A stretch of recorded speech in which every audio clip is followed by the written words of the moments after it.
Your parties are the hottest ticket around. They won't even give me a permit for the parties, man. They don't want me to throw the parties no more. But we ain't gonna stop. We gonna keep on having fun, bringing people together from all walks of life. You gonna hear about my parties. They're gonna be shutting them down. They're gonna probably be arresting me, doing all types of crazy things just because we wanna have a good time. You know, whenever you bring up a different element into people's environment, things that broaden people's horizon, people get intimidated. There's a lot of people out there that feel intimidated by it. And it ain't nothing but breaking down racial barriers, breaking down generation barriers. People from all walks of life. Ron Perlman talking to Jay-Z, Jay-Z talking to, you know what I'm saying? It just goes on and on. You know, it's just like people from all walks of life connecting and getting together. Yeah. Your parties are the hottest ticket in town. People dying to get into your party. How does that make you feel? I mean, it's cool. You know, it doesn't make me feel any way special. It doesn't make me feel like a bigger person. It just makes me feel like I know how to. What it is you really do.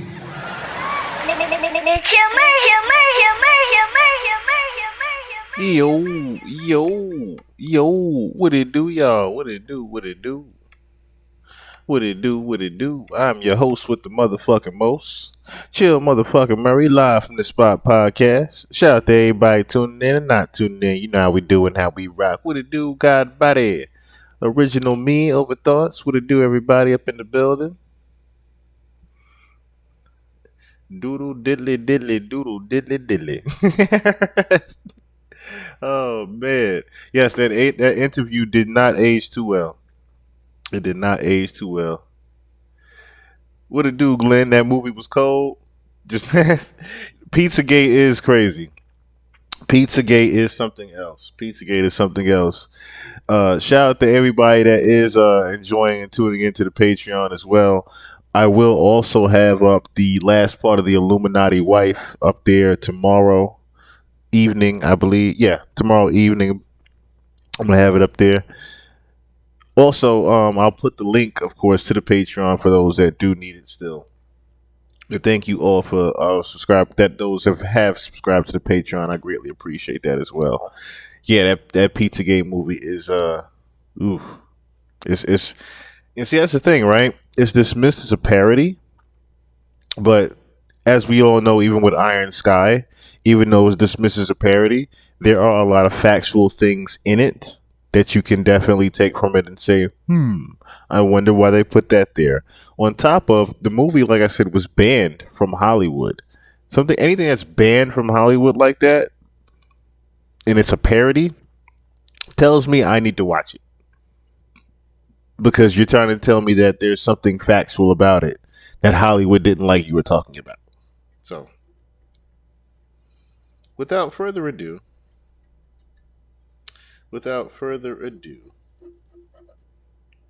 we are going to get into the memoir of Miss Kim Porter and her lost words. Now, there's been a lot of talk about this as of late. There's been a lot of speculation as to whether the book is real or not. There's these articles talking about this Chris Todd gentleman that have he's another author, of course, that actually wrote Ron's Revenge on OJ.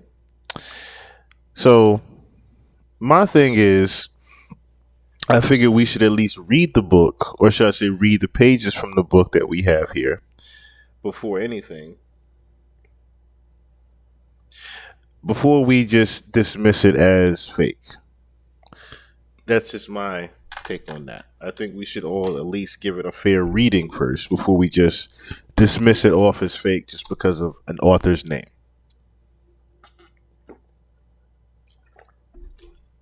That's just my opinion on that.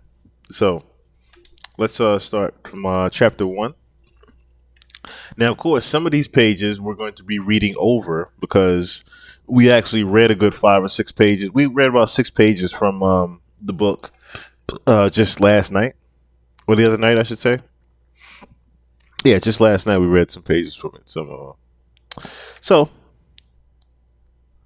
let's get right into it, of course.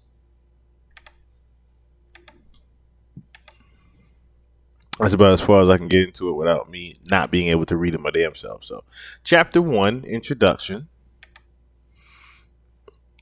Soon after high school, I started landing modeling jobs. I couldn't believe it. Well, matter of fact, let me give a proper introduction to this as well. So, what we are actually reading here is the memoir of Miss Kim Porter. Okay. This is, of course, the memoir that you guys can find on Amazon.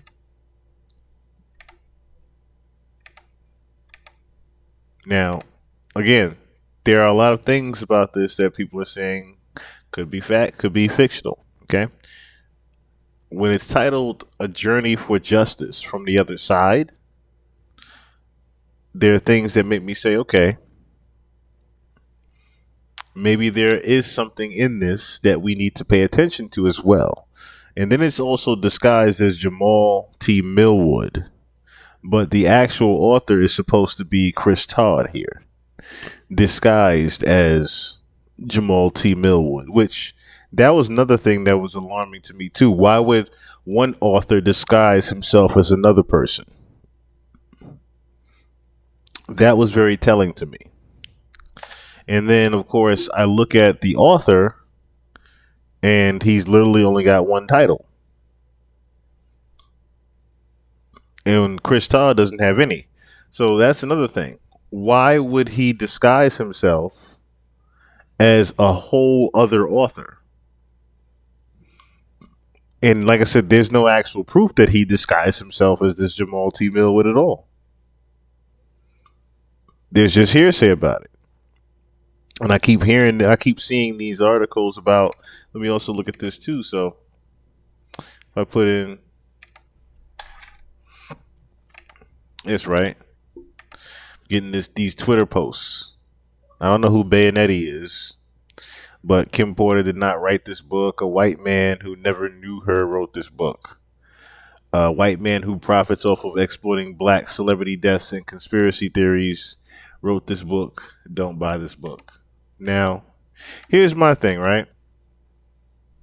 The reason why I would still like to read this book is for the simple fact that I don't hear anything coming from this woman right here. So until I hear something coming from the best friend, Kimora Lee Simmons, the actual best friend of Kim Porter, until I hear Kimora Lee Simmons saying this is fake, because remember, these pages in memoir have been out for what, almost a year? About 6-7 months now, right?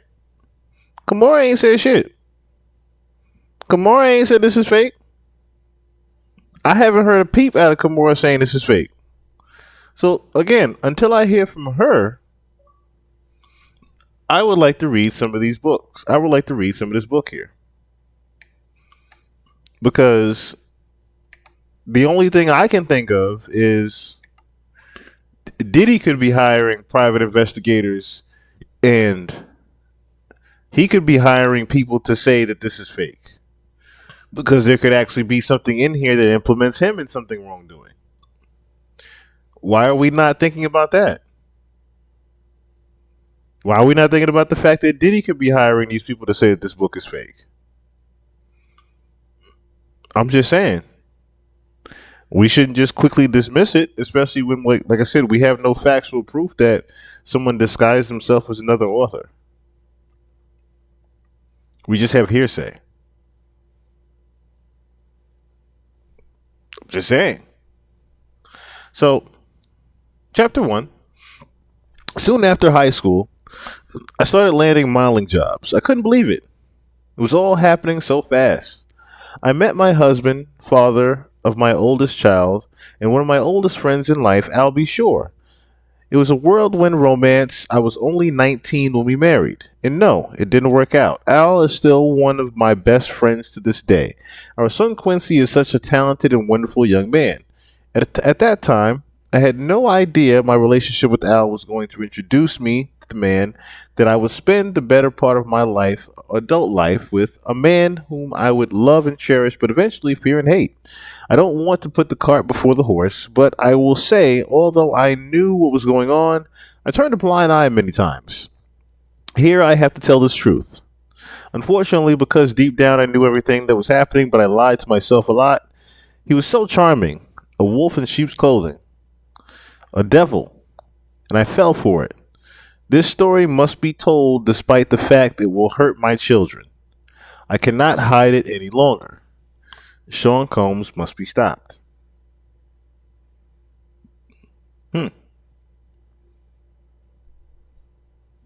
Oh, we're going to get into that overthoughts. We're going to get to that very same thing. We're going to get into that very same thing that you're talking about right there. So, let's get into the next part of this here.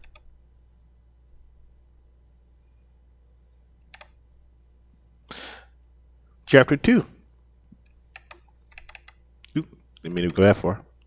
I was born to loving parents, Jake Porter and Sarah L. Porter, in the Peach State of Georgia, all through Columbus High School, where I graduated in 1988. I knew I was going to be famous. The 10th grade, one of my best friends, Satina, said to me, "You won't make it here in Georgia." I knew if I really wanted to be famous, I would have to leave my hometown and my home Georgia. That conversation was so important as I look back now. It changed my life. I met Al while I was working in the industry. He was so dope and charming, and I had such a crush on him. We were married before I knew it, and Quincy was on the way. But I was young, and it just felt like it wasn't going to last. It was a little heated. It was a little heated between us after we separated, but we got past that quickly. He is just a super dope guy and an amazing father. Though we separated, we are forever bonded through Quincy. Thank you, Al. I will always love you. When I met Sean, he was cool. I didn't think much of him at the time. He was just another guy at the label. Uptown was huge, and we were all living our best life. But Sean continued to lay on the charm, and before I knew it, we were dating.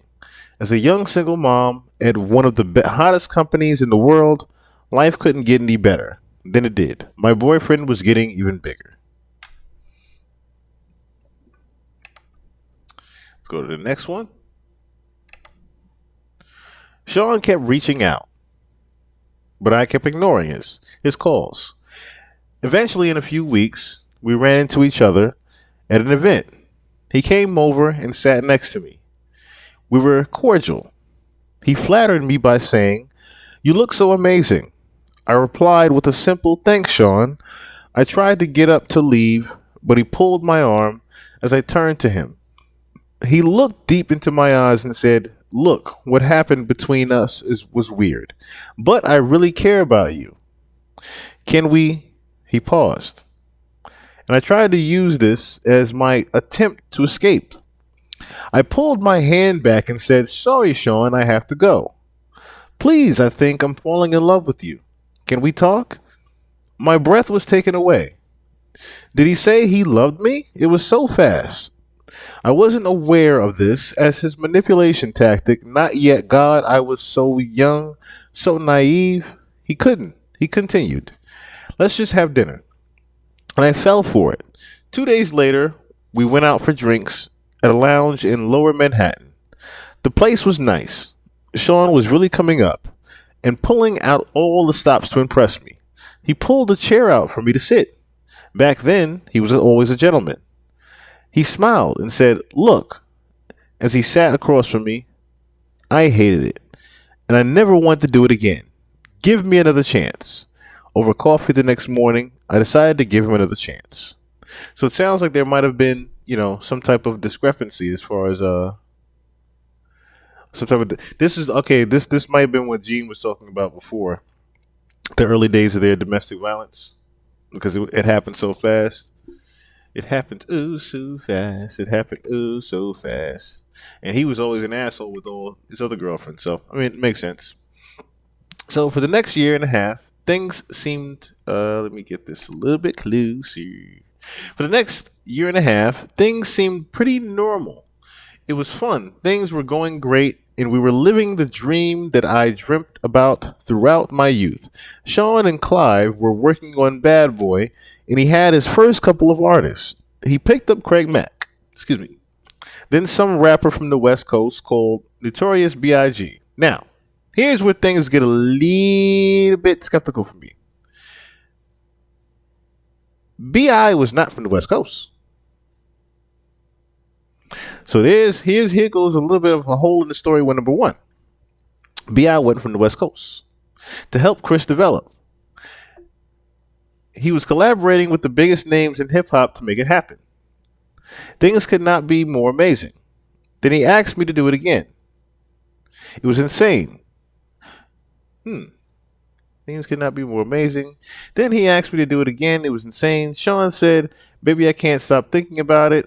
What the hell are you talking about?" I responded. Sean continued, "I just can't stop thinking about that night." Okay, so this is the part of the book that we read before here. Okay, so it was amazing. Can you screw me one more time? Please. I became infuriated. Why don't you go to Clive? He is the one screwing you, isn't he? Then Sean hit me. This was the first time, but he slapped me hard. Before I could form words, he began to beg. I'm sorry, holding my cheek where he hit me. I turned and ran off. That should have been it. But I guess I am a glutton for punishment. He sent flowers and a bunch of expensive gifts. Then we bumped into each other. Another industry event. He sat down next to me. This was deja vu started. This is deja vu, Sean started. Imagine running into you here. Get the fuck away from me. I forced out. He became more serious as he said, "Look, baby, I'm sorry." But I just glared at him. "There is nothing you can ever say to me, nothing." After an awkward silence, he finished. You know I love you. I love your son. He's my son. I don't know how to fix this, but I'll do anything. I'm sorry. Shit. He can be so sweet. Here we go again. I guess that's what that's going to say right here. I don't know how you wouldn't catch that mistake. Yeah, that's the other thing, too. So, 2003, I don't know how you catch it. Yes, that's the thing. That whole part right there kind of makes me a little bit skeptical about this when you're saying that he picked up an artist from the West Coast when Biggie wasn't from the West Coast. So something is a little bit off right there as well. Just saying. Something is very off with that right there. And this was just a little page right here, of course. So like I said, I don't have the entire book. This is just the pages that, shout out to, trying to think. I'm trying to think of her name on YouTube here. But shout out to Miss T that sent me this on IG, actually. So he was great with Quincy, and to be honest, despite everything, I missed him. As he stood to walk away, I remember hearing myself saying, "Call me later. What the fuck is wrong with me?"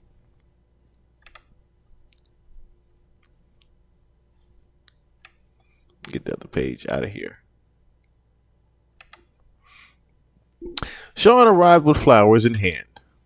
He wanted to see Quincy. He was so good with him, and Quincy ran over to hug him.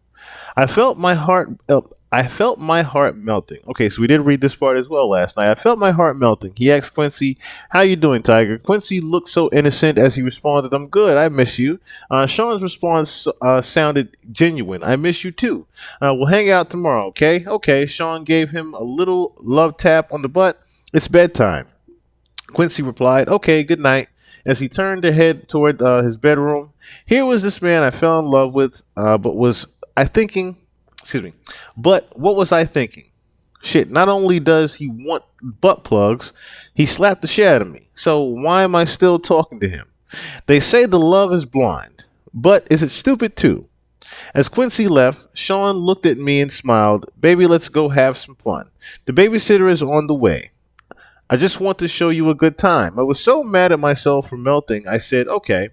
We sat on the couch laughing and genuinely have a good time. When the doorbell rang, the babysitter had arrived, and so we left.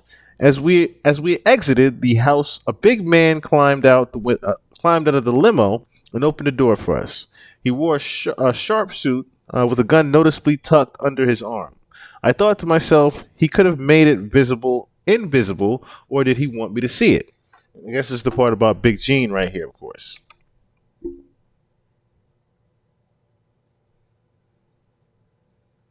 Same. What did happen, blood? What it do, sis? What it do, sis? Lady Diamond, what it do? What it do? Yeah, this I will say this. These particular chapters here are a little bit weirdly written. I will say that. Let me just be very, very honest here. These chapters are very weirdly written. Weirdly written. I'm starting to see why this thing was only $21. Despite my reservations, Gene was a sweetheart. He was very courteous, and polite, as he tipped his head and said, "Good evening, ma'am." Gene drew a smile out of me as I responded, "Hello." Gene and I would see each other a lot after this day.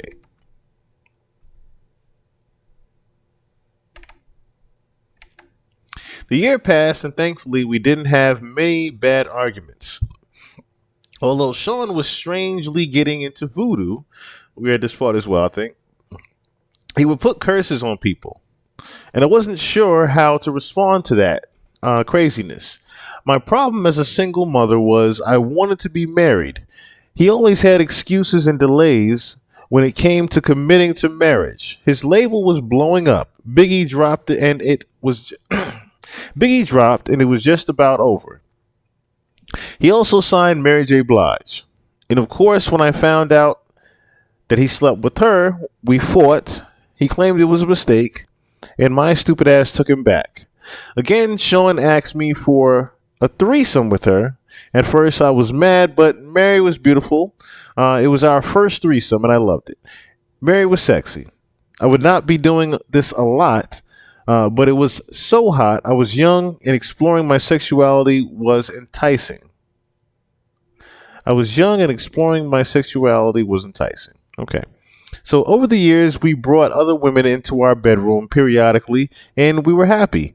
That is until one day I came home to a situation that went from awkward to a nightmare. Quincy was the babysitter, and Sean was sitting with Albie Shore at the dinner table.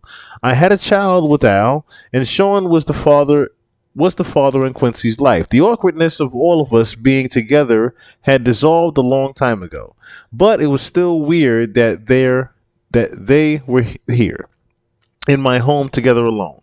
I sat down and we had drinks. It was fun. The conversation was cool until it wasn't, and Al was a little. Of course, we think we read some of that part right there as well. Where we at? 477.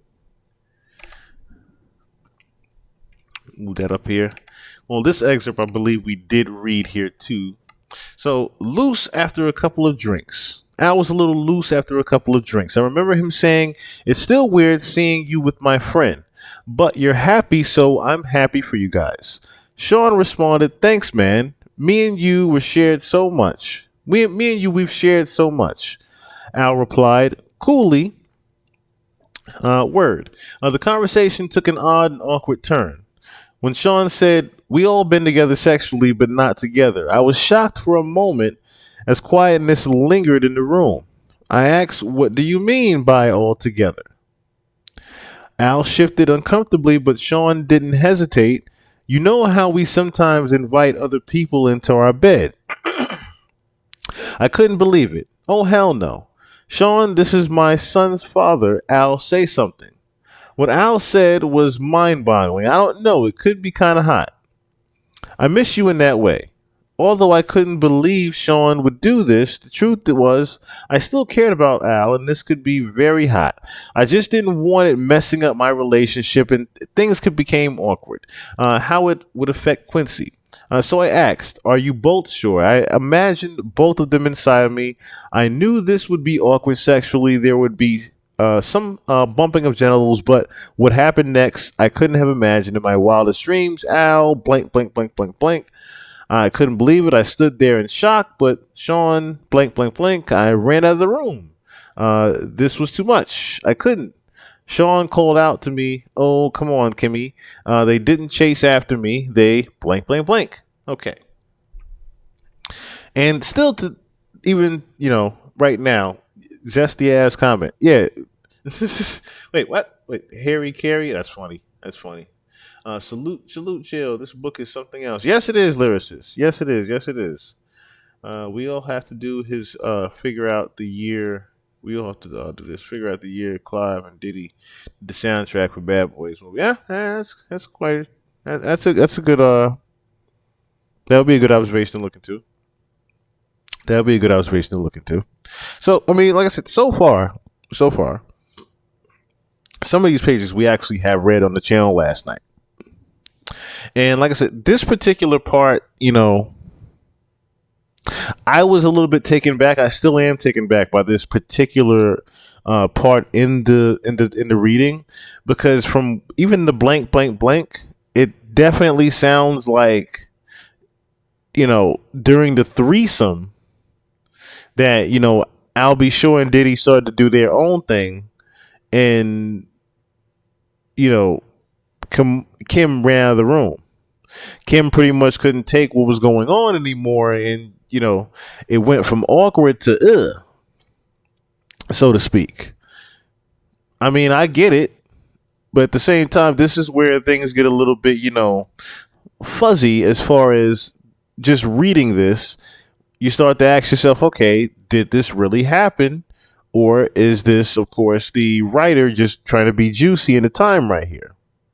You have to definitely ask yourself that.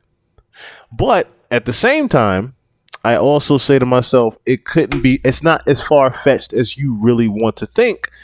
If you put it like this, if you paid attention to how Al B. Sure was back in the day, a lot of people thought that there was something funny with Al B. Sure.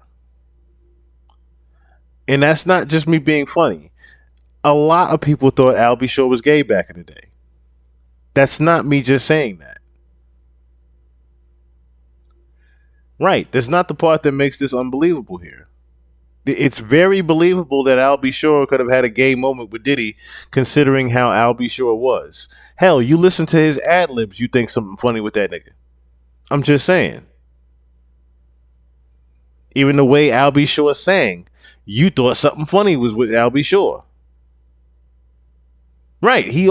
Al B. Sure always seems zesty. So this particular part didn't necessarily feel far-fetched to me that Diddy fucked Al B. Sure. I'm just saying, there's nothing about this that sounded far-fetched to me. And consider if Diddy threatened to tell Quincy unless he stayed away. Yeah, exactly. There's little things that he could have easily bribed Al B. with it. As well as Kim. As well as Kim. If we're really thinking about it, Kim, she said she ran out the room because she couldn't believe it no more. She couldn't take it no more. She knew that shit was going to happen. Madman 90, what it do? Kashi, what it do? She couldn't handle it no more. And I get that. That's a nasty ass sight to see. But like I said, for this particular part to be saying that this is far-fetched, ain't nothing far-fetched about this particular part right here. Just being honest here. I couldn't get the image out of my mind. I bet you couldn't. I couldn't be with Sean for a while, but that wouldn't be the last time I saw Sean in a compromising position, not by a long shot. One day I found the vault where he kept all of his encounters with men. Yes, he kept a record of it, but that's for later. Again, so far, I'm not hearing too much fiction in here. Let me move this one up a little bit. So, Stare, yeah, of course. Like I said, these are screenshots of the book. This isn't necessarily the entire book. Stare, yeah, of course. He took my hand saying, "That's wonderful." He began to squeeze my hand until it hurt as he continued, because seeing you walk in the office while I was talking about killing that motherfucker, and you not saying shit to me, had me just a little concerned. His grip was starting to hurt. Badly. You are hurting me. As he continued, he squeezed tighter. Your pretending you didn't hear anything was a sign of your loyalty to me. Not something I should be concerned with, right? I had no choice but to give him the answer he wanted. I knew I was trapped. When I responded, of course, I'm loyal to you. He let me go as he responded, good, and remember, I'm the big dick. I snatched my hand back in pain. He smiled and said, let's start off with a good wine. He snapped his fingers and his favorite wine was poured for him. They knew what Sean wanted, and what he wanted he got. I'm trapped. Now isn't the time for me to launch my escape plan. I have to be strategic.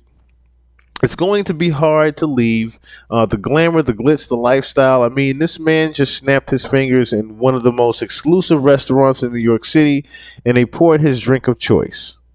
The bottle of wine is $800, and this is 1994. The list to get in this place is 6 months long. If you are somebody, Mayor Giuliani has a table here tonight. Also, if I got up and walked out, I would be safe. But what about tomorrow? Had to think. He sipped his wine and smiled. You're not drinking? He pointed at my glass, and of course, a waiter filled it. They knew what I liked as well. Where we at here? All right. They knew what I liked as well. And of course, there's another part of the book here. So it starts off with punched me. He never bruised me, and he never hit Quincy. I would not have stood for that. He never had a hand on my son at that time. Oh, he never had laid a hand on my son at the time. I never thought of him touching Quincy in any way. Then the significance of what he said hit me.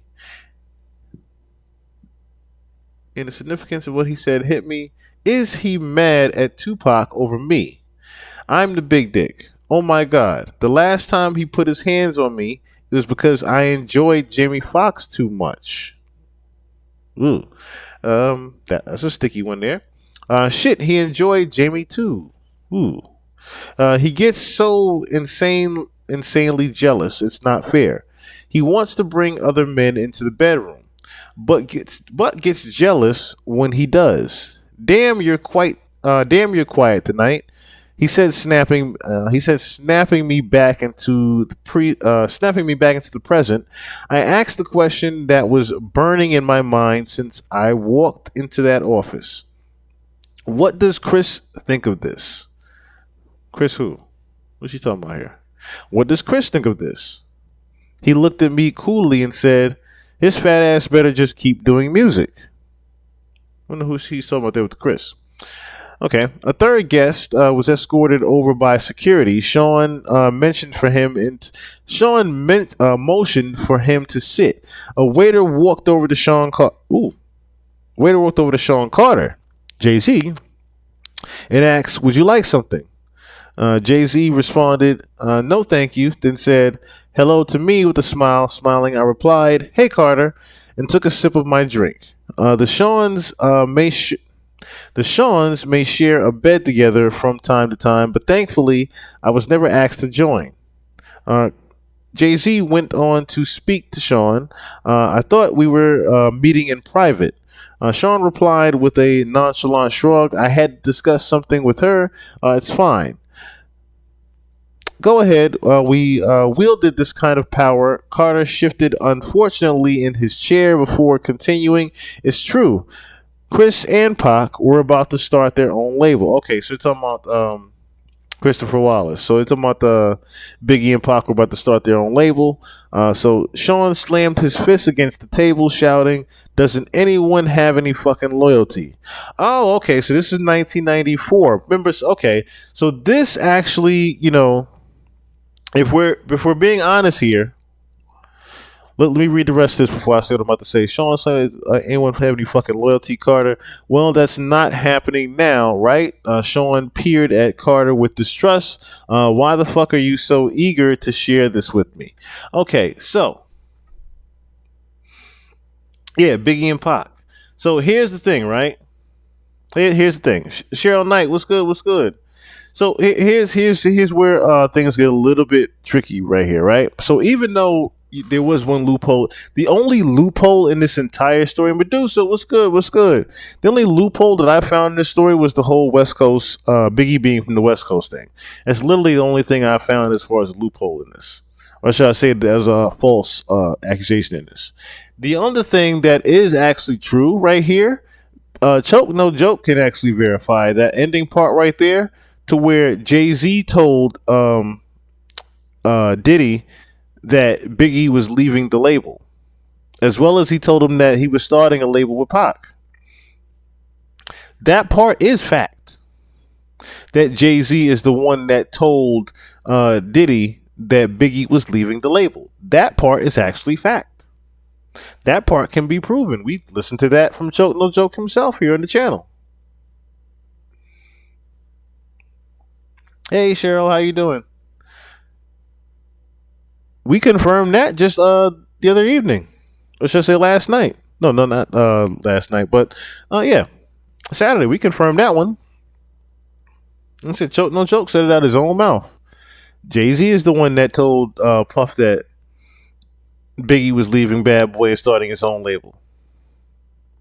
That part is fact right there. But now that further confirms what we were saying, yes, 1994. So that's another thing that makes me wonder about this too. So how long before, right? Because Biggie died in what, 97? Biggie died in 97, right? So we're talking about 3 years beforehand? That's what it sounds like, about 3 years beforehand. So what part of that adds up? Because now I have to look at the timeline of the years right here between 94 and 97 when Biggie passed. So you mean to tell me for the next 3 years, Puff pretty much knew that Biggie was about to start a label? That's what that's starting to sound like right there. And if I'm paying attention enough here, and this is 94, following this particular conversation that Kim and Sean are having, or should I say Kim and Diddy are having, Pac gets shot at Quad Studios. That's pretty much the next thing that has to happen, because Choke No Joke also verified that who was hanging out with Puff? Jimmy Henchman.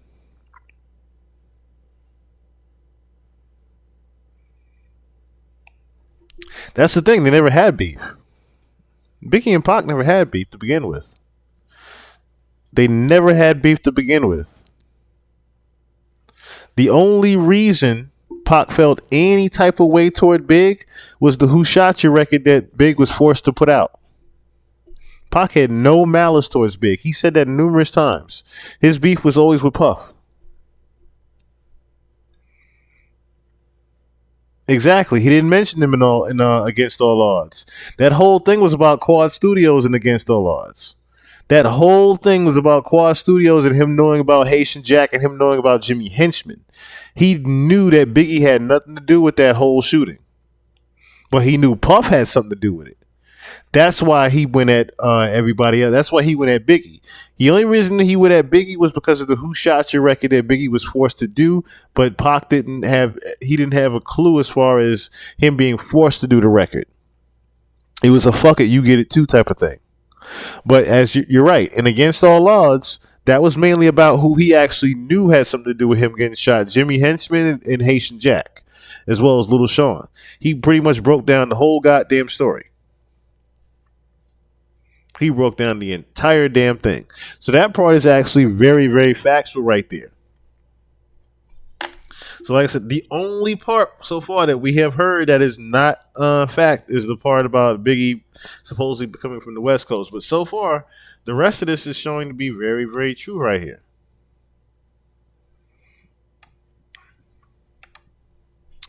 So Chris is your man. To my Biggie, of course. Chris is your man. Fuck. He brought you on. And you're stabbing him in the back? Carter responded with indignity. First, I'm tired of being that nigga's son. I need to come from under his damn shadow. Sean smiled. Wow. Wow. Wow. Wow. Now I have to play the record. Because I've only, it still bothers me. Now it further confirms. Rest in peace to my Uncle Doc. Rest in peace, Uncle Doc. Now I really have to play the video as well as I have to play, because my uncle pointed this out too, that Jay-Z was like a Kaiser Sosa in the video. So now I have to show the video as I'm reading this. This is crazy right here. Hold on. This is nuts right here. This is full confirmation of what Choke No Joke said, that Jay-Z was the reason that Biggie Small was one of the reasons Biggie Small was killed, because Jay-Z wanted to take his spot as the top guy in Brooklyn. And this song right here in video was made. I read the lyrics of this song time and time again here on the channel, but I want you to watch the video and you'll get what I'm trying to say here. We used to be in a rap group. We could have been big, very big. He's talking about the commission, him, Charlie Baltimore, and Big. Notice how he kept saying that too. About Brooklyn, I'll continue to flame. In a world full of amnesia, they won't forget your name. Down long enough, let me take those rings. And just like your spirit, the commission remembered and said, my hatred is fueled. If you would just give me a sign, and I'll let the world know that the city is mine. And before that, he goes in the basement, asking my dog for advice, and he couldn't say shit. Exactly. He's talking past tense when he was talking to Big and when he wanted to be on top. But he couldn't be on top if Big was still in the limelight.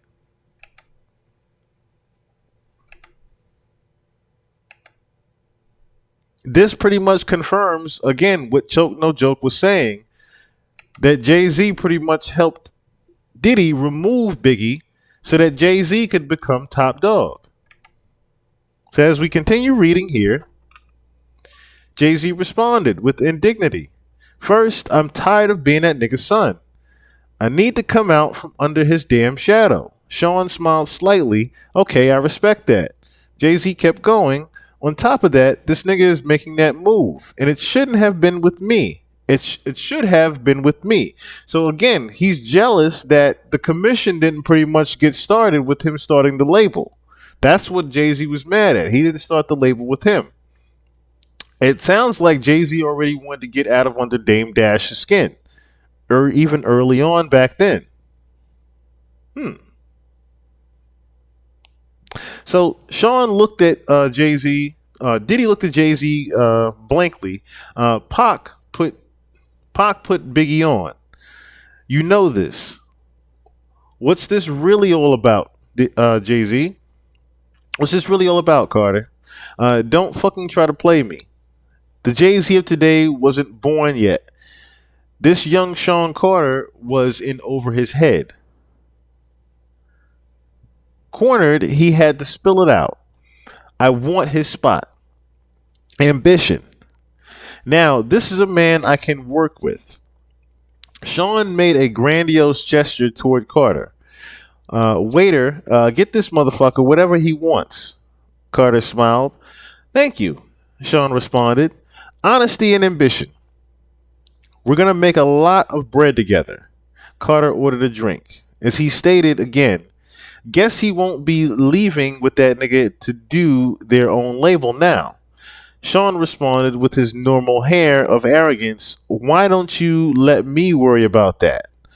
I took this as my cue to escape. I told Sean I'm going to go ahead and get back to Quincy.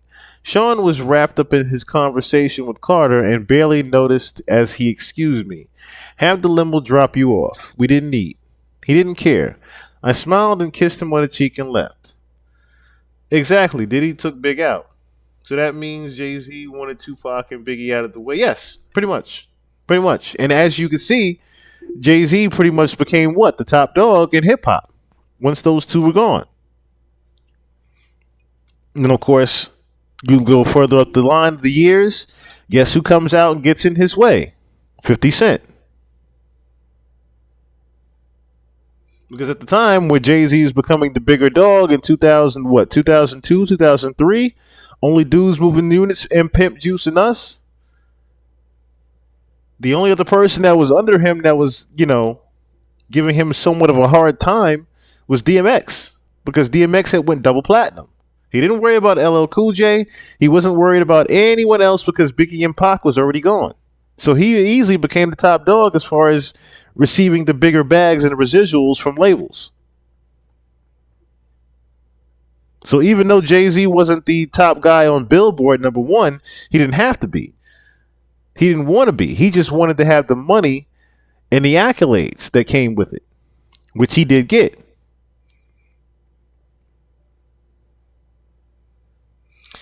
The crazier thing about this is, even though, okay, so let's just say this, right?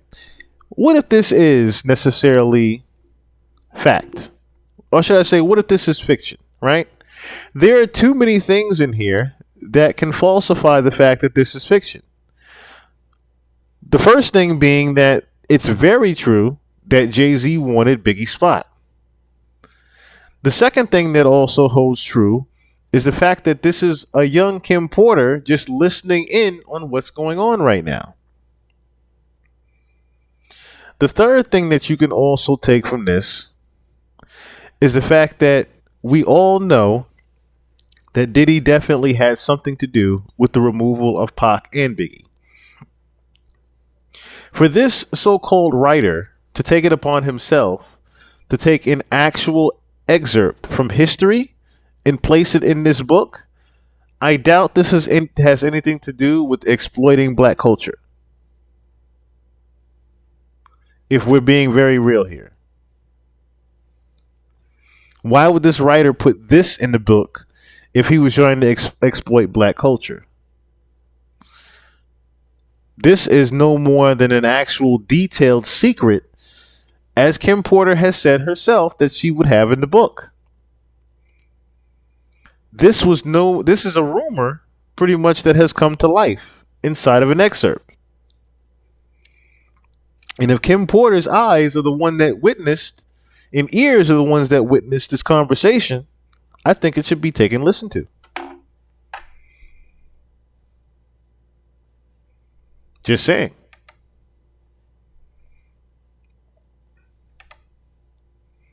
So, let's see here. So, actress and model and fashion designer Kidada Jones was Tupac Shakur's fiance and is the daughter of record producer Quincy Jones and actress Peggy Lipton. Being around other celebrities was just part of the life. Meeting Kidada was just one of those events. And as time went on, we'd become closer. We'd become close. We hung out together, went shopping, and so on. It was about the same time I met Kimora. Those were the days. Or so I thought. We always had girl talk, and the fact she was dating someone I had previously been with wasn't a source of contention. We didn't get jealous of each other. It was just girl talk stuff. No, I did not become intimate with Kidada. Kimora was too jealous for that. Yes, Kidada knew about Kimora, Sean, and I all being together sexually. Of course she did. We shared that kind of thing. We were open and honest with each other about almost everything. A true friendship, except I couldn't be open and honest about everything. Not anymore. Sean made sure of that. Kidada and Pac were the greatest couple. He was always so cool and, yes, sexy. She was so beautiful and fun. Before all the tension and beef, we used to all hang out together.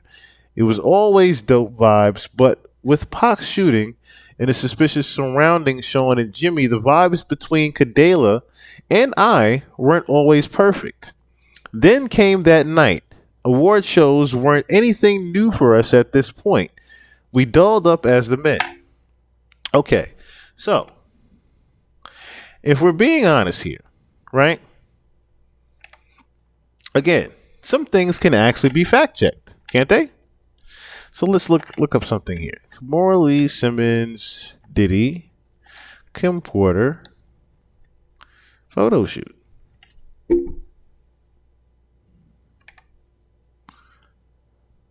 Actually, let's take Kim Porter out of it.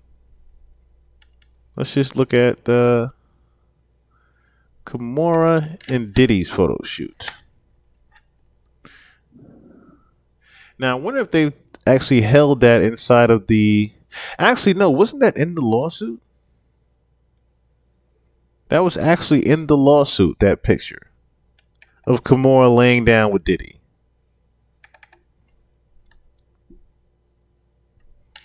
Let me see if I can actually find that here for us to look at. So I don't know if it was Sean John. Was it the Sean John ad that they were doing?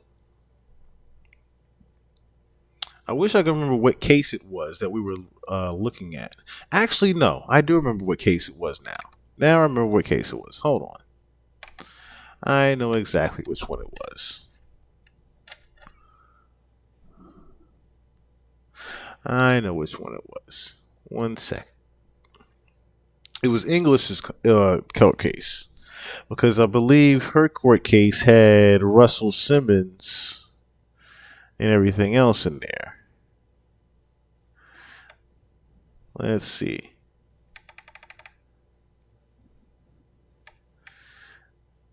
Ah, there it is.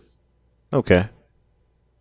Now, even though Kim Porter is not in this particular picture here, it definitely does confirm what Kim Porter is saying,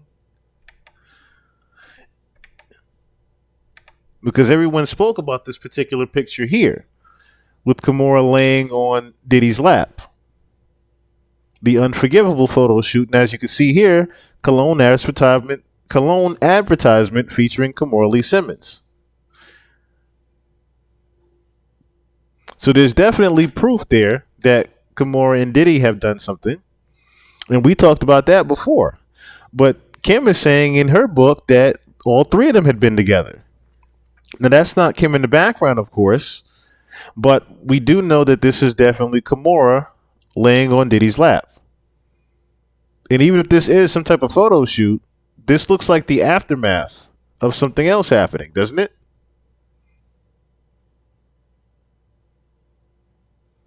I agree. New York should be going at Jay-Z for the death of Big, but there would have to be a lot more evidence than that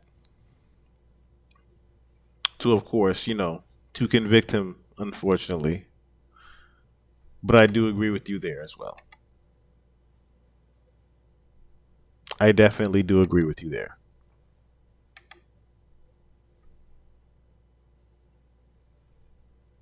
Okay.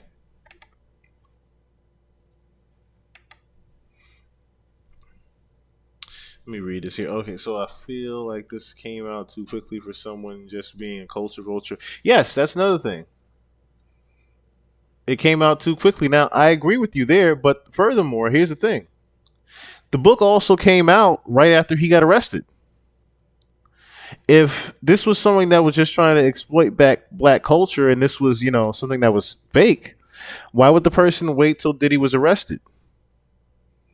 Wouldn't they just release the book while he's going through the allegations? Why would they wait all the way till he was arrested first? Think about that. If a person was just trying to exploit black culture, they would have just done it while the Cassie lawsuit was out.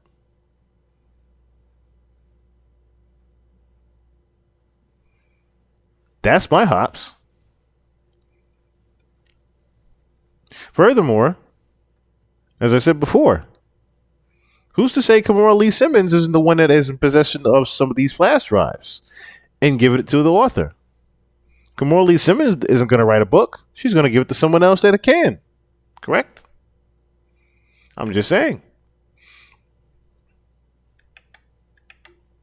Okay, so, groomed. We didn't choose what we were. A stylist prepared our color palettes, a makeup artist did our makeup, and a hairstylist did our hair. This was just the way things were. Okay, we shared the best stylists in the business. Sometimes we would all go to the studio for an event to get our measurements taken, but this time Kidada seemed different. I felt something was wrong, but when I probed her, she wouldn't say anything. Then the day of the event was here. We would all see each other inside. Even though Sean was my man, as far as props, I had nothing on Kidada. Being Quincy Jones' daughter had perks, and superstardom was among them. Pac wasn't there. When she saw us, she came over to our table.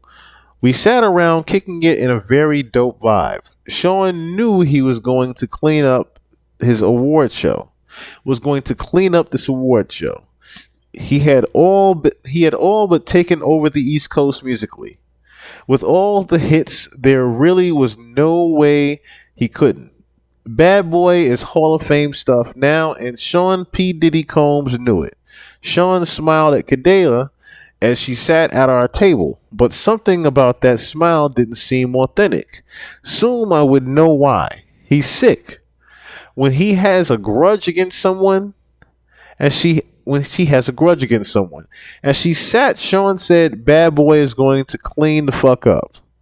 From this table with Faith, Biggie replied, Hell yeah. And that new shit we busting out, gonna have these niggas sick. Kidada signaled for the waiter to pour her a glass of the ginger ale that sat over at her table. As the waiter refreshed her drink, she said, Pac's music gonna get some love too. Sean grimaced. Oh, come on, Sean. I know y'all got your differences, but you have to admit the man makes great music. Sean looked at me out of. Okay, let me just back up here. Sean looked at me. Okay, come on, Sean. You have to admit, y'all got your differences, but you have to admit the man makes great music. Sean looked at me out of the corner of his eye, then took another sip of his favorite cognac. So, if I'm thinking right now, this has to be the time where you got the Can't You See is out with Total. You have the Missing You record with Mace and 112 is out. Faith is killing it. Biggie's got his own solo joint. I'm thinking this is the time around there where everything is out right now. Hey, and for one we channel, hopefully. Oh, let me see something. Based on all the other people who said that they were gonna write a book only to meet an untimely demise, I would understand her doing it this way. Yeah, I definitely agree. Oh, who is he kin to?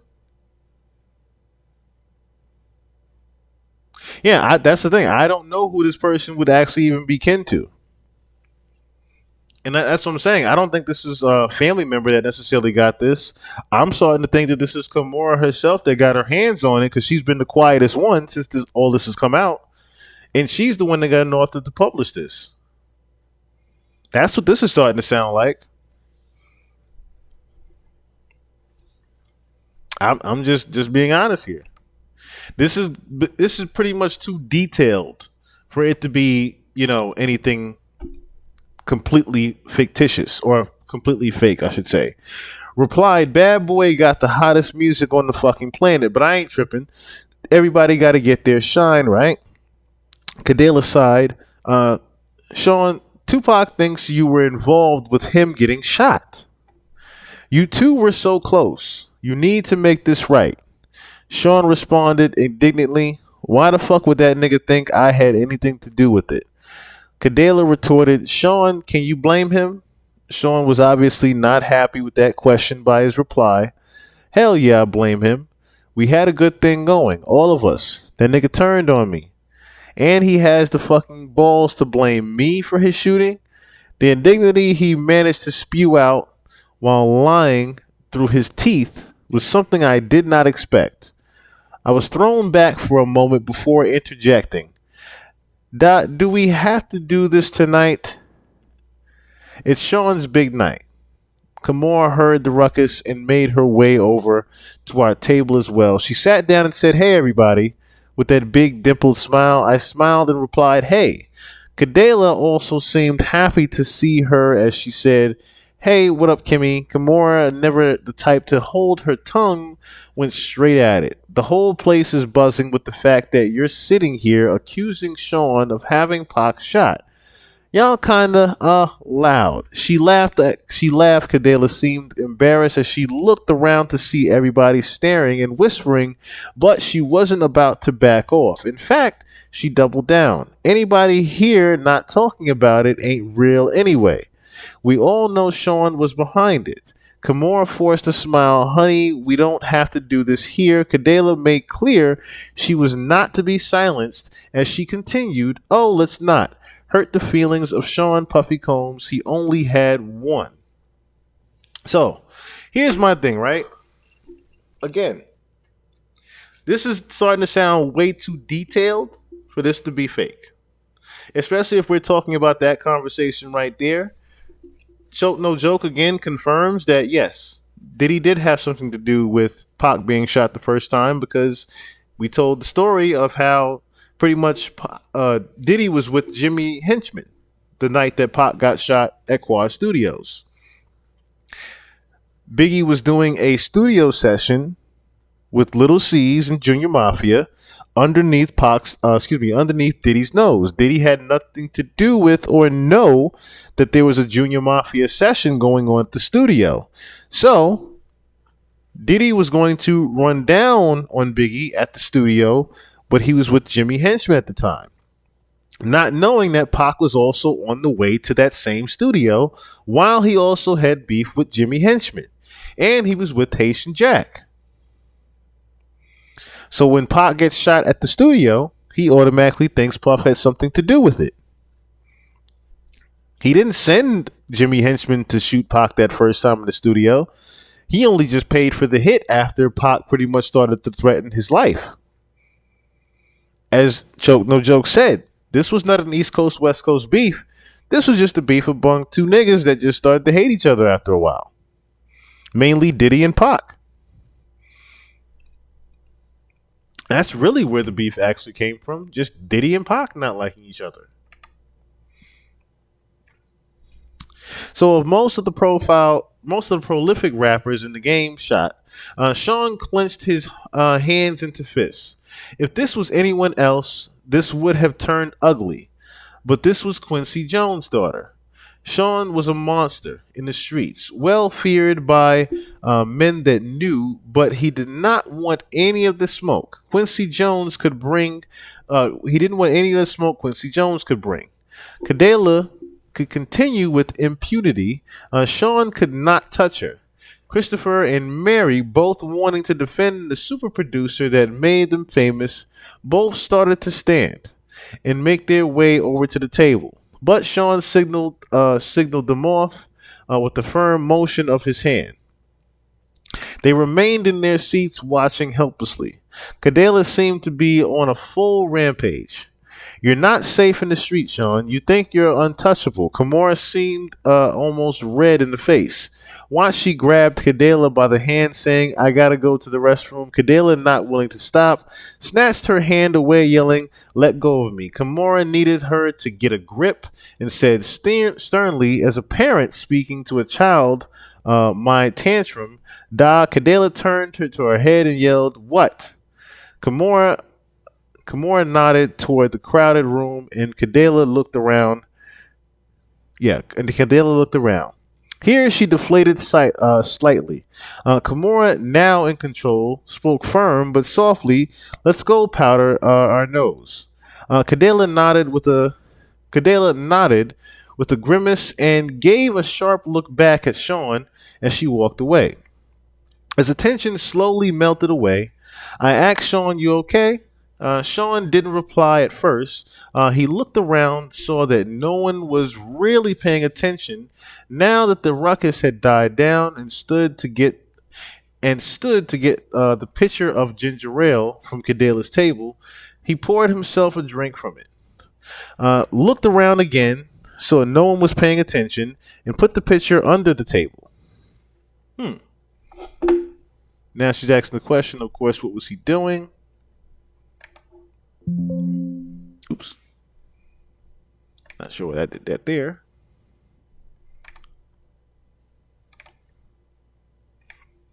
Okay, so what was he doing? Then I heard a distinct sound of liquid being poured into liquid. Oh my God, is he peeing in the pitcher? Oh, wait. Wait, I remember this right here. Is he peeing in the pitcher? He smiled at me as he brought the pitcher back from under the table and finally replied to me, I'm good. He then stood and returned the pitcher to the table. I was in awe. I knew he had a bad temper, but this was disgusting. I'll never eat or drink something after we have an argument again. This actually happened. This part actually happened right here. Yeah, he peed in her drink, but this actually happened right here. Was it Erica? Hold on. Hold on. Diddy pees in friend's drink. Yeah, okay. Yeah. Hold on, y'all. Hold on, y'all. Again, this is why it's good for us to at least try to fact check some of these things that are in this book right here. Give me 1 second right here, because we're going to listen to exactly about that same night from someone. Oh, I remember this. This is an actual true story right here. This is an actual true story right here.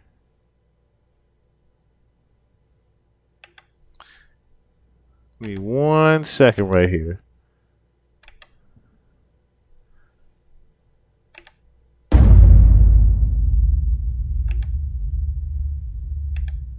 Speaking of Diddy, right? How did he treat females? Because I remember you made a comment before saying that, Diddy, he peed in the bottle before, hoping that Tupac fiance at the time, Kidada Jones, drank it. Huh? I never say that, bruh. I never said he hoped that she was drinking. He didn't stop her from drinking. He didn't try to stop her from drinking. He didn't want to get up and go to the bathroom. It was either How Can I Be Down or Jack the Rapper. It's the time that Jermaine Dupri got the Producer of the Year award. He was heated. He didn't want to get up from the table, so he took one of the pitchers and pissed in it under the table. And he put it back on the table. Quincy Jones' daughter came to the table, and she must have thought it was ginger ale. And she went to grab it, and I got that picture of all us at the table. I was standing right next to him. I was right next to him. She was right there by me, and then Wolf was at the end of the table, Octone, Kev. So she grabbed a picture, and I wasn't paying attention to her, but Wolf was. And Wolf jumped up from the table from down and said, nah, you can't drink it. Because she was talking to Puff right there. You can't drink that. And that's how that happened. But if he didn't want you for something, he didn't need you for something, he didn't know how to talk to women. He always said that. But when you're a millionaire, what do you need to say to somebody? What conversation you need to have with them? Jennifer Lopez used to blow his mind with the shit that she used to say to him. You know what I'm saying? What she used to say to him? Like she said, you know what the perfect day would be? If we could just sit out at this cafe, just get some salsa, eat a little food, and just talk and talk and talk and talk. That's some fly shit for A-list woman like that. Just say that would be the perfect day for them. He ain't know how to handle that shit. He was telling her, man, this shit I got in my book, man. I ain't telling you. Come on, let's go to the next one. All right. You making me tell my book off now. Right, right. But I want to get your opinion, man, because I'm looking at this lawsuit, and Cassie, she alleges that, Diddy, he would abuse her and he'll force her to stay in the house until her bruises heal. And he'll also make her wear makeup to cover up her bruises. Bruh, that's how you do it. She can't let nobody see her out because they're gonna ask questions. She's a star. Her friends, her trainer, people that she's around.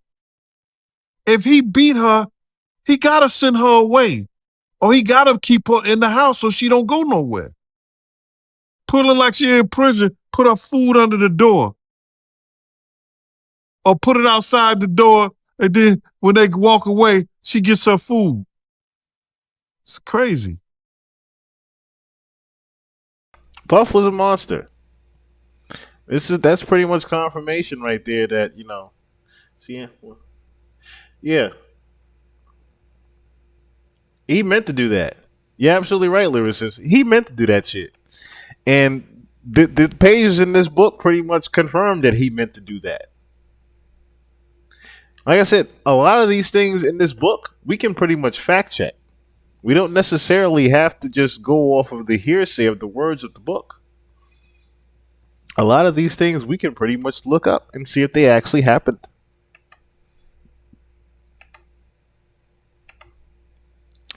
Kidada and Kimura made their way back to Kidada's table to sit.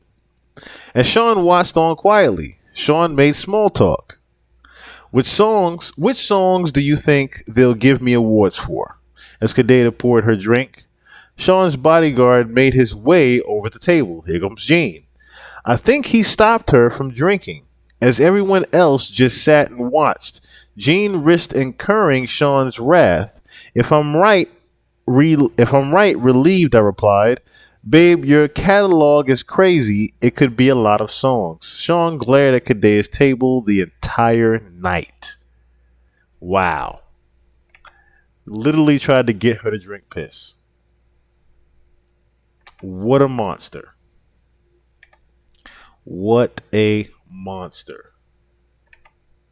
Gene just as guilty if he knew he was around. Have you heard of the guy named Uncle Ron? He talked about Diddy. Yeah, we actually played a couple of Uncle Ron clips.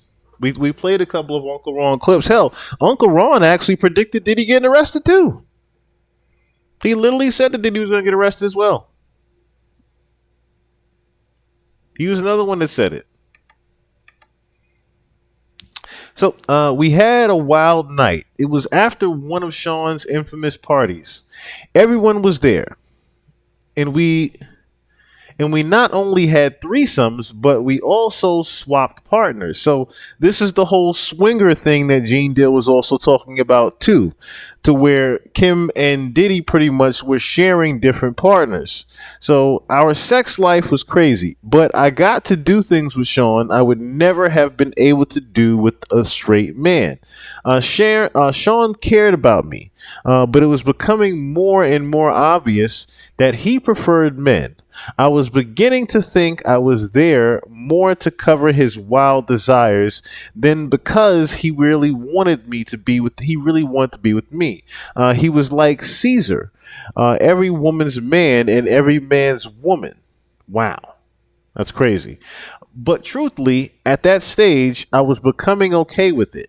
I woke up and left the bedroom where I was with Jada. Wow. I woke up and left the bathroom where I was with Jada Pinkett, and Sean happened to be coming out of the bedroom with Blank and Will Smith. Yes, Blank attended the parties from time to time. I could see him and Will kind of snuggled up on the bed together. I was grateful. I wasn't asking to join in that room. I didn't really like Blank. Sean smiled when he saw me. Good morning. Here at the orgies, he wasn't very affectionate. He didn't have to pretend, but he couldn't walk straight. He knew how his ass felt. Literally, we've had sessions playing with each other's and anal cavities. I wanted to be home before Quincy woke up, so I told him I'm getting ready to go. He responded, "Let's have a couple of coffee first." This meant he wanted to talk. Now, another thing we can also confirm here was the whole swinger thing. What's good, New Eyes? What's good? What's good? So we can confirm, of course, the swinger thing as well, especially with Will Smith. Now, I'm wondering now if they're talking about Dwayne Martin, if anything, because that also sounds like the whole Dwayne Martin story of Dwayne Martin sleeping, I should say, with Will Smith. But let me see something here. So swingers. Let me see if I can find that right here. Okay, here we go. I wonder if this is the one where he tells the story also of hold on. Okay, so I wonder if this is the part where he also mentions not only the swinger part, but the story of he thought that J Lo and somebody. No, he thought Will Smith and Jada was trying to take trying to take J Lo. That was a part where Gene Deal was saying that they were at this dinner, and he thought that that Jada was going to get snuck off by Jada and Will. And he pretty much got into an argument with them over it. Said, "Yo, man, I think they trying to fuck her, man. I think they trying to fuck her." So, let's see if we can hear more truth to the swinger parties, of course. Because, again, mentioned in this book is Gene Deal. Kim mentions Gene Deal very early on in the book, so this is around the time that he's actually there.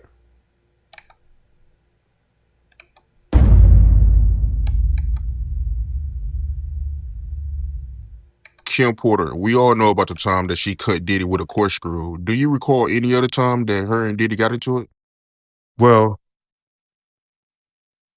I could hear it in the suite, in the hotel suite. And then sometimes when Kim lived on 70th something street and I would go upstairs with Diddy, you could hear the shit in the hallway. And I would just shake my head when he come out or whatever, and Kim would be in the house. And it's always about where she was at or who she was dealing with. You know what I mean? So I'm not going to see you physically put your hands on nobody. I don't give a shit who you are or what. I'm not going to see you physically put your hands on her. You understand? That's not going to be me. You know, first of all, I can't. The position I was in, you understand? Investigator for child abuse, worked for Elite Investigations, New York State parole officer. I'm mandated to do something. You understand? I'm mandated to do something. If she says, yo, his bodyguard was right there, but I'm still moonlighting. I'm moonlighting as his bodyguard. I'm working as his bodyguard, but I still have that other function as a state officer. I'm mandated to do something. And because the type of dude I am, I'm going to do something anyway. If you don't want me there, it's all right. It's all good. He could have fired me when I told him I'm going to whoop his ass when he said something to his mama like that. He could have fired me then. It didn't make no difference if he did or he didn't. At the time, I'm Gene. I'm Big Gene. He need me more than I need him. I had the two biggest cats, the three biggest people in New York City behind me. Chaz Williams, Slick, and K. Slay. Do you understand what I'm saying? All those guys representing me, I'm on their team. So he needed me more than I needed him. Because they not going to do nothing to him. They're not going to push him out when he said some profanity to her. I think we was in this morning. He done got what he need and got what he want or want something. You understand? Right. About these after parties that Diddy be having? Which after parties? There's a lot of after parties. There's a lot of after parties for a lot of different reasons. There's after parties if we doing it at the hotel after we do a party, or there's after parties after the after party. You understand? Right. I guess the one people talk about is the after party. Well, those will be when him and somebody that he needs something from or wants something from. And he'll get those girls and he'll line them up with him. And they'll all go in the same room. And about the end of the next morning, he done got what he need and got what he want. Because 9 times out of 10, he done put those people in a position, in an awkward situation, that they're going to have to give him what he wants. I do agree with you guys on one thing. There are certain times where you can say that, you know, he might be accessory to these things, especially when he's saying that, you know, he knew a lot of things was going down, but he didn't necessarily, you know, he minded his business for the most part. He knew a lot of things were happening, especially with the domestic violence, as well as, you know, there were freak offs going on. But for the most part, Gene just pretty much minded his business. Now, also, there's more confirmation of the whole Jada and Will thing.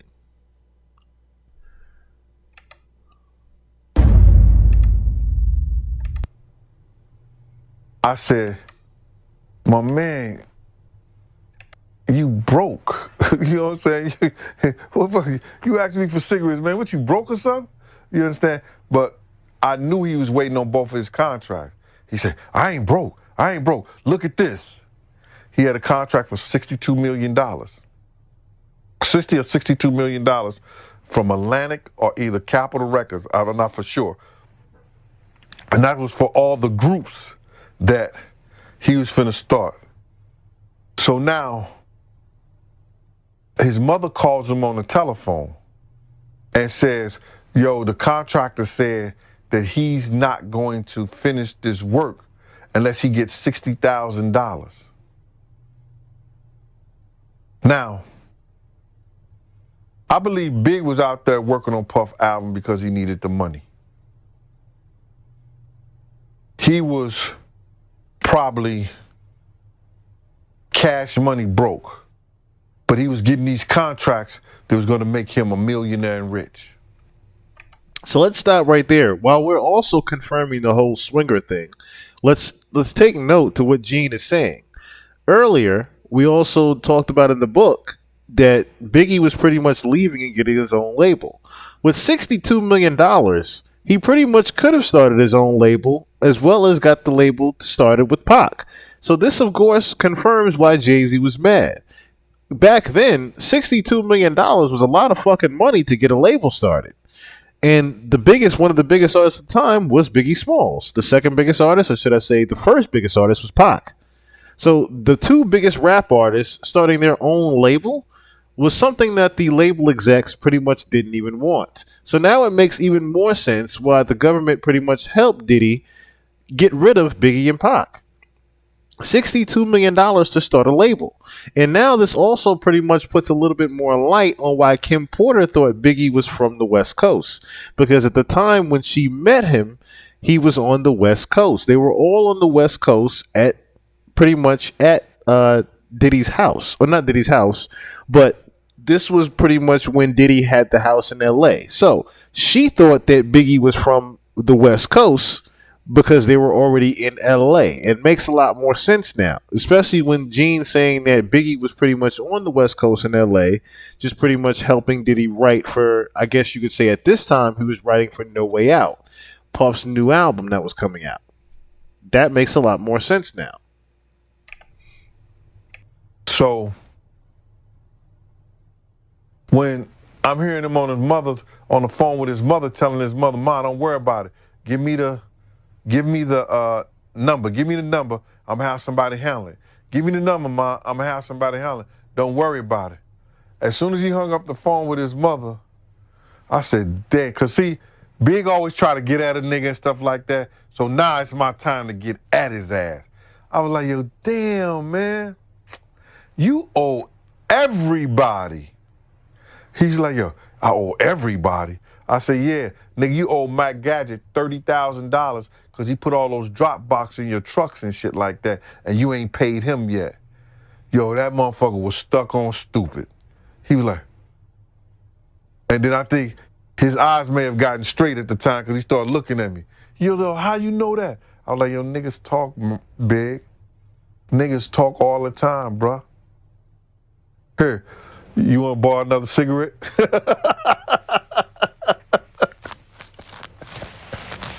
He said, "That's all right. When I sign these contracts, I'm going to shut niggas up. I'm going to shut niggas up when I sign these contracts." I said, "Yeah, you got to sign the contracts first, though, Big." He said, "Yo," he said, "62 million, nigga. You know what I'm going to do with that?" I said, "Yeah, that's a lot of money, man. You going to be the man." He said, "I would take you with me, but you love that nigga Puff too much." I was like, "Nigga, I'm going with the money." He said, "Nah, I don't think so." I said, "Yeah, all right, whatever." So that's how I knew that he might have been cash flow broke, because he had to be out there doing Puff album to get that money. Because he was going to go to London because they was giving him 25 G's to go over there. And it was just for press. It wasn't for no performance or none of that. All he's going to do to meet the press over there. Puffy, man. Puffy, Will Smith, and Jada Pinkett. What was the incident that happened between the two of you? Matt Damon was giving Ben Affleck a little birthday celebration at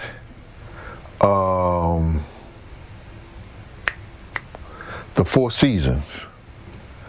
So it was a Sunday, so me, Jen, and Puff went over there to the little celebration. So I get in the joint and I see Will Smith's sister. She had just got married, and her husband is sitting there with black and red Michael Jackson Thriller jackets on. And they both had them on. I was like, "Oh my God." I said, "I don't believe this shit." I was laughing like a motherfucker.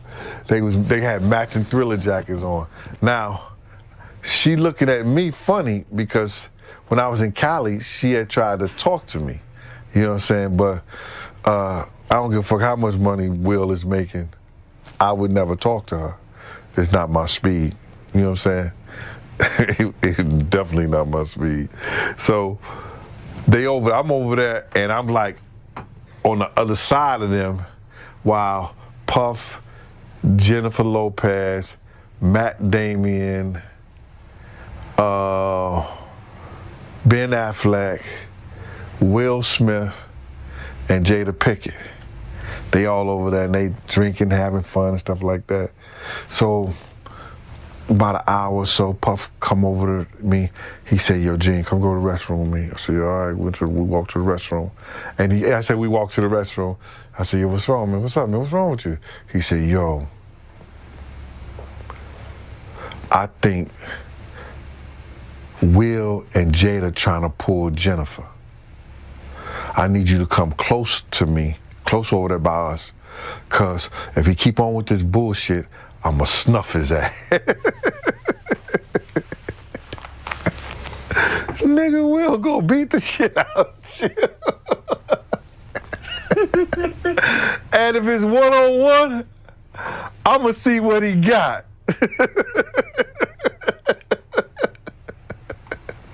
He said, "Gene, I ain't playing, man." I said, because people don't understand, he was saying game, and I was always like a big unk to this nigga until he started, and people could say what they want to say, but Not necessarily. So here's the thing. It wouldn't have come from Gene for the simple fact that, as you heard the book, even back then, that was Biggie's man. Jay-Z was Biggie's man's. So if anything, Biggie told Jay-Z himself about the $62 million, not thinking that Jay would go back to Puff, excuse me. Biggie told him about that $62 million deal and him starting it on his own label because he simply thought that he was just his young friend. Same way he told Gene Deal about the $62 million, but he never told Diddy. Biggie pretty much was running his own mouth saying that, well, not let me say it like that, but Biggie was pretty much telling everyone himself about the $62 million. He told everyone except Diddy. Not everyone, but he told everyone that he was close to at least. So he told Gene Deal, and of course he told Jay-Z, because Jay-Z was his man's back then. Remember, if we're talking about considering the time of 1994, 1995, 1996 even, we're talking about the time where Biggie Smalls actually was supposed to be shooting, I believe, the Warning video. And no, not the Warning video. I'm trying to think what video shoot it actually was. But pretty much Biggie was supposed to be shooting a music video. Actually, no, it was all, no, I think it was, anyway, he was shooting a music video. Puff pretty much caught him at the Dead Presidents video with Jay-Z playing Monopoly. They were playing Monopoly with real money in the video. You can actually see Biggie Smalls in that video of Dead Presidents. Puff pretty much got Biggie from the video shoot. They went to their video shoot late. Story continues on there. Of course, you would have the records like Brooklyn's Finest and Love the Dough. Plenty of other records that Biggie and Jay-Z would go on to be on, of course. But that was his man's back in the day. So let's further continue on to the book, of course. And let's see what else we have here. Where do we continue? Okay, so, all right, so we're at the Jada Pinkett part. And Jada had shown, I was grateful. I wasn't asked to join the room. I didn't really like, okay. All right, so I woke up and left the bedroom where I was with Jada Pinkett, and Sean happened to be coming out of the bedroom with Blank and Will Smith. Yes, attended. Okay, so I read that part right there. Good morning. Here at the orgies, he wasn't very affectionate. He didn't have to pretend, but he couldn't walk straight. He knew how his ass felt. Literally, we've had sessions playing with each other's anal cavities. I wanted to be home before Quincy. Okay, so I did read that part right there. All right, so let's go on to this part in the book here. So I didn't know what it was about, but in situations like this, I didn't really have a choice. He was becoming more violent when he didn't get what he wanted, and I didn't really want to fight, so I sat down. But before we started, Blank came out of the room. Sean was wearing boxers. Blank was in the birthday suit. Blank addressed us morning. When he turned around in order to close the door, there was a dried cum stain on his back. Blank walked over, pulled a chair out to sit down next to us, lit up a blunt.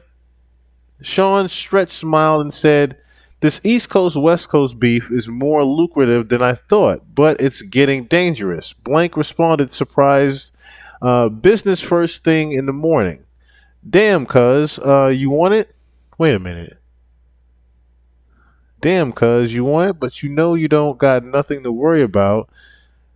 You got a pass, daddy." Okay, so if I'm just counting letters here, right?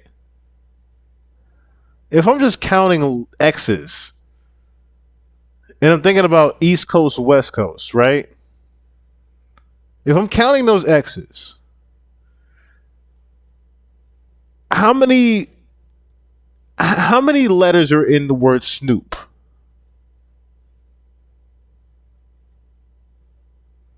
SNOOP.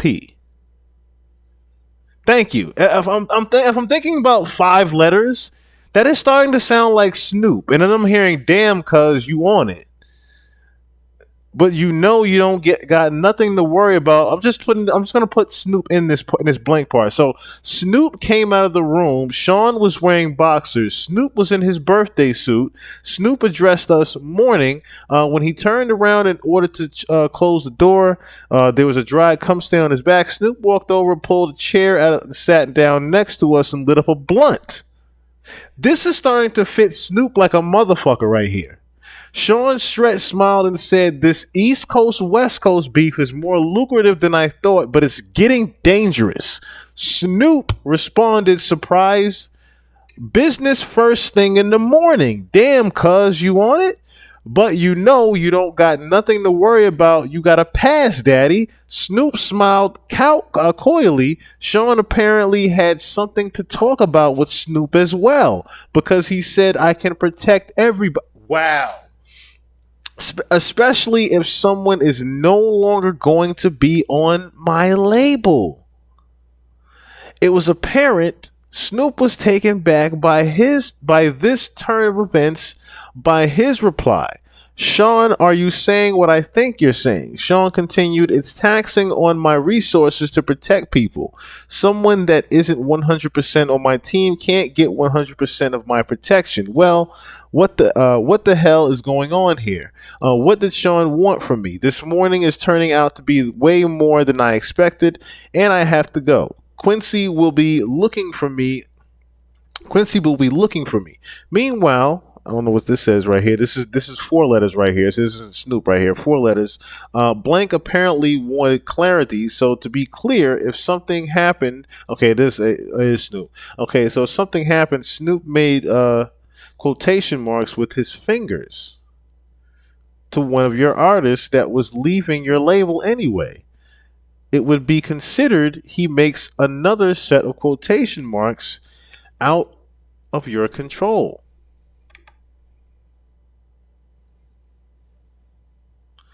Yeah, this is Snoop.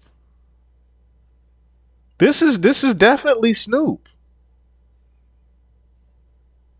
And there were rumors in the industry about Snoop being a little bit funny. About Snoop having sugar in his tank. Reggie Wright actually exposed that part. Wow. In his words, "Oh wow." Just reading that right there. So again, this is confirming that Snoop also knew about Pac about to be murdered beforehand. This makes a lot more sense if we're thinking about the rumor that Reggie Wright said that Snoop was listening to a walkie-talkie when Pac got hit. Yes. Hold on. We cannot, if we're going to confirm things here on the channel, we cannot go past this right here. We cannot go past this.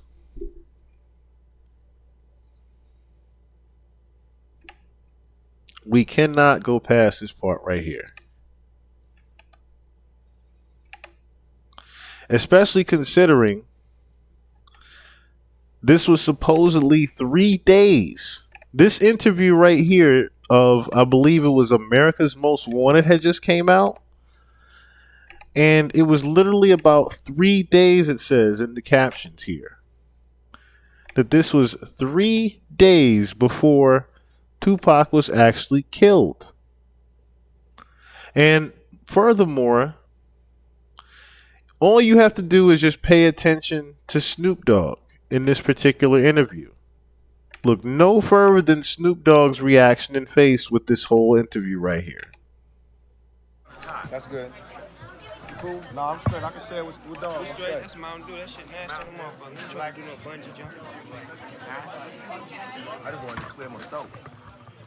You lost Best Rap Video. You'd all disappointed about that? Oh, no, I didn't lose, see, because I sold 6.5 million copies, so I won. When all these famous people get together, what's the one thing you take away? Is everybody much shorter than you thought? I know a lot of people find Snoop and say, 6'4", I had no idea. Oh, yeah. But do people seem shorter? There's a lot of attitude going on. What's the one thing you take away? Oh, it's a lot of attitude, of course, because nobody thought we would show up here. But, you know, we always feel like we keeping it real, scratch that. We always felt like we're being true to everything we've always stayed representing.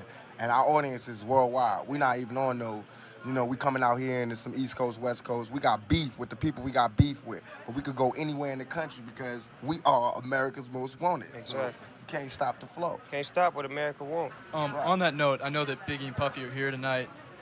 Did you see them? Do you have anything to say to them at all? Nah, but even if we saw them, we are businessmen. We are not animals. It's not like we're gonna see them and rush them and jump on them. If they see us and they want drama, we're gonna definitely bring it like only Dev Row could bring it. But we here as businessmen to enjoy and support the Video Music Awards for MTV because they support us. So if they want to come and use this business opportunity to get on some gangster, you know, we do that better than anybody. Can you envision a day when, you know, y'all, if not get together and make an album, just peacefully coexist? There's no dream of making an album with Biggie and Puffy or none of them. We're not sweating it like that. This is our family. We peacefully coexist right now because we all cool. Everybody's here. They sell records. We sell records. Well, I guess you could call that selling records. What they do. We sell large amounts of records, and they sell a few records. And really, it's no competition. People are really making too much out of it than it is. It's really just if you want to talk. We're gonna make it specific as to what you could talk about and what you can't talk about. And the East Coast, West Coast thing is something that the journalists and people are making up just to get paid off it so it can drag out. So they're perpetuating it so it could be drama, which I still love MTV, but when it all go down, don't look at me and Biggie and be like, why is there a big East Coast, West Coast war when you're shooting this to 300 homes, 300 countries, telling them about an East Coast, West Coast war that they would never know exists. And Biggie and be like, why is there a big East Coast, West Coast war when you're shooting this to 300 homes, 300 countries, telling them about an East Coast, West Coast war that they would never know exists. So that's where information becomes... Look at Snoop's face as he's saying that part. An East Coast, West Coast beef that they would never know exists. Big East Coast, West Coast war when you're shooting this to 300 homes, 300 countries. Look how confused he looked in the camera as Pac was saying that. Telling them about an East Coast, West Coast war that they would never know exists. So that's where information becomes a problem. When and MTV if it did, News gotta be the ones to let you know. If it did exist, Pac, we wouldn't be here. So right, and if it exists, how we gonna be sitting in New York talking about it? We'll try to. If it did exist, Pac, we wouldn't be here. Be better role models, and y'all try to stop putting that drama out there. You got a lot of power, a lot of responsibility. Hey, Zoe. We both do. We both need to exercise greater restraint. 3 days later, Tupac was fatally shot. But someone else had something to say about that very same Steve Harvey incident, I should say.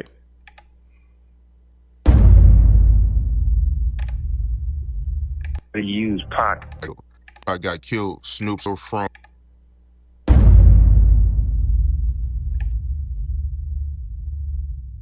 Check out this audio from Suge Knight. It's from his podcast with Dave Mays. This is Napoleon.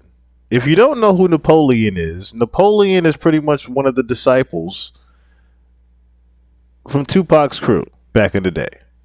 And he's speaking on, you know, Tupac and Snoop being cool and how, you know, after Tupac got killed, Snoop started hanging out with Diddy. And, you know, he also speaks on how, you know, Snoop, he did the Steve Harvey show with Diddy after Tupac got killed. Check this out. Okay. It's downloading right now. Then you look at the scenario how everybody used Pac to make their stuff famous or make their project better. You got people who use their songs with Pac and tell them how much they love Pac, but they do songs with Puffy. You got Steve Harvey, old bitch ass. You know, this motherfucker telling, well, fuck Pac, according to everybody else. He brings Snoop and Puffy on there and say, these are dudes who's running this in the East Coast, West Coast. What's up, Snoop? What's up, Puff? Hey, whoa, wait a minute, fellas here, hold up. You know, I know all about this East Coast, West Coast rivalry thing here, but we in Chicago now. This rivalry stuff, we gotta stop it, man. We stop that, we stop a lot of this violence. Yo, Steve, check this, man. All that East Coast, West Coast stuff is a bunch of media hype. It's been my dog from day one, you know what I'm saying? It's all good between me and him. That's my peoples. For real, that's what we came here for. We came here to light it up and ride it up. We make music. Now, Pac If you love Pac so much, how you with the motherfucker that everybody say got something to do with the first get down that happened to Pac in New York, then the second one. What you think about Suge comments? And I never asked you this before, but did you have an issue with Snoop hanging out with Diddy after Tupac got killed? I mean, I always felt that was wrong. I'm gonna just keep it real. I'm talking about from that, like now, okay, you know what I mean? I'm 46, Snoop probably early 50s. If he figured out now, he might go by the opinion like, okay, Puffy had nothing to do with Pac. You know, we grown now. If he want to be his friend, no problem. But back then, that was just awkward. You know what I mean? And the reason why it was awkward to me that I never even like it because you knew how Pac felt about this individual. You know what I mean? Even if you don't agree with him, you probably could have said, you know what, I probably ain't gonna come out, publicly with this because until things clear up, so I really know I could be certain that, they didn't have nothing to do with Pac. But it's like, it was no, okay, it is what it is. So that I never really respected that back then. So you had an issue with it. You didn't like it. Never really liked it. It just was a strange look because you was Pac boy. You know what I mean? Puffy, it's clear they had some issues with Pac. And Pac died and all of a sudden you chilling with Puffy. Back then it just, okay, now you can say what you want. You all grandfathers, I guess. You know what I mean? That's different now. But back then I think it was weird, it was tasteless. You know what I mean? It didn't seem like you really had that much love for Pac. You could have just, you know what I mean? Unless he pressured them or like questioned Puffy, like, yo, what's up with this? What's up with that? Then you could say, you know what I mean? No problem. Like somebody said, okay, I believe somebody mentioned that they seen a video with me and the dude Prodigy or one of the dudes from my Deep, as if I was with. They don't know the backdrop of that. I went to his hotel room ready to fight. Like, bro, I'll fight everybody in that room one-on-one. Even if I lose, it doesn't matter. The Outlaws was with me. My homie Tiny, the Mexican homie, was with me. I didn't go there and say, let me get in a video with these guys. I went there knocking on their door, doom, doom, doom. Tell them dudes to come out. What's up with y'all? What's up with you and Pac? You got a problem with Pac? Because we could just fight like man to man, face to face, and then shake hands. That was my approach with them. But when they told me they didn't have no problem, I don't mind being with you. You know what I mean? I don't mind shaking your hand because they told me they had love for Pac. So that's different. You know what I mean? If he come out and say, well, I already, I questioned Puffy about it. I believe that he didn't, he loved Pac. That's my opinion. I can move the way I want to move. So when people try to, I noticed somebody, I think on your page do that. Well, Napoleon was in the video with Mobb Deep. They don't know how I got in that video with Mobb Deep. You know what I mean? I pulled up on him but I'm the type of person, I never been a bully type of person. You know what I mean? If I talk to a person like a man and they tell me face to face, look, I got love for Pac, I'm comfortable to know if I can look in their eyes, if I believe what they said, I have the right to say, okay, no problem, I believe you. You know what I mean? And maybe that's what Snoop went through. I don't know. But let the people know because it was too early back then. Pac just had died. You know what I mean? Like he had the right to say, the reason why I'm rolling with Puffy, I questioned him about my homie. He gave me this answer.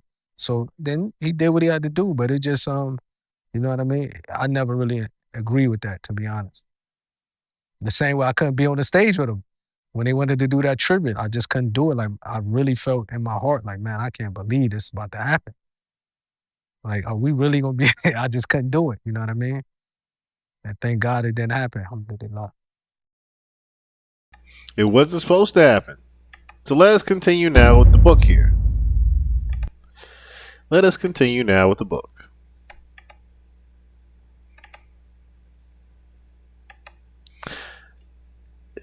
Is that what you're saying? Wait a minute.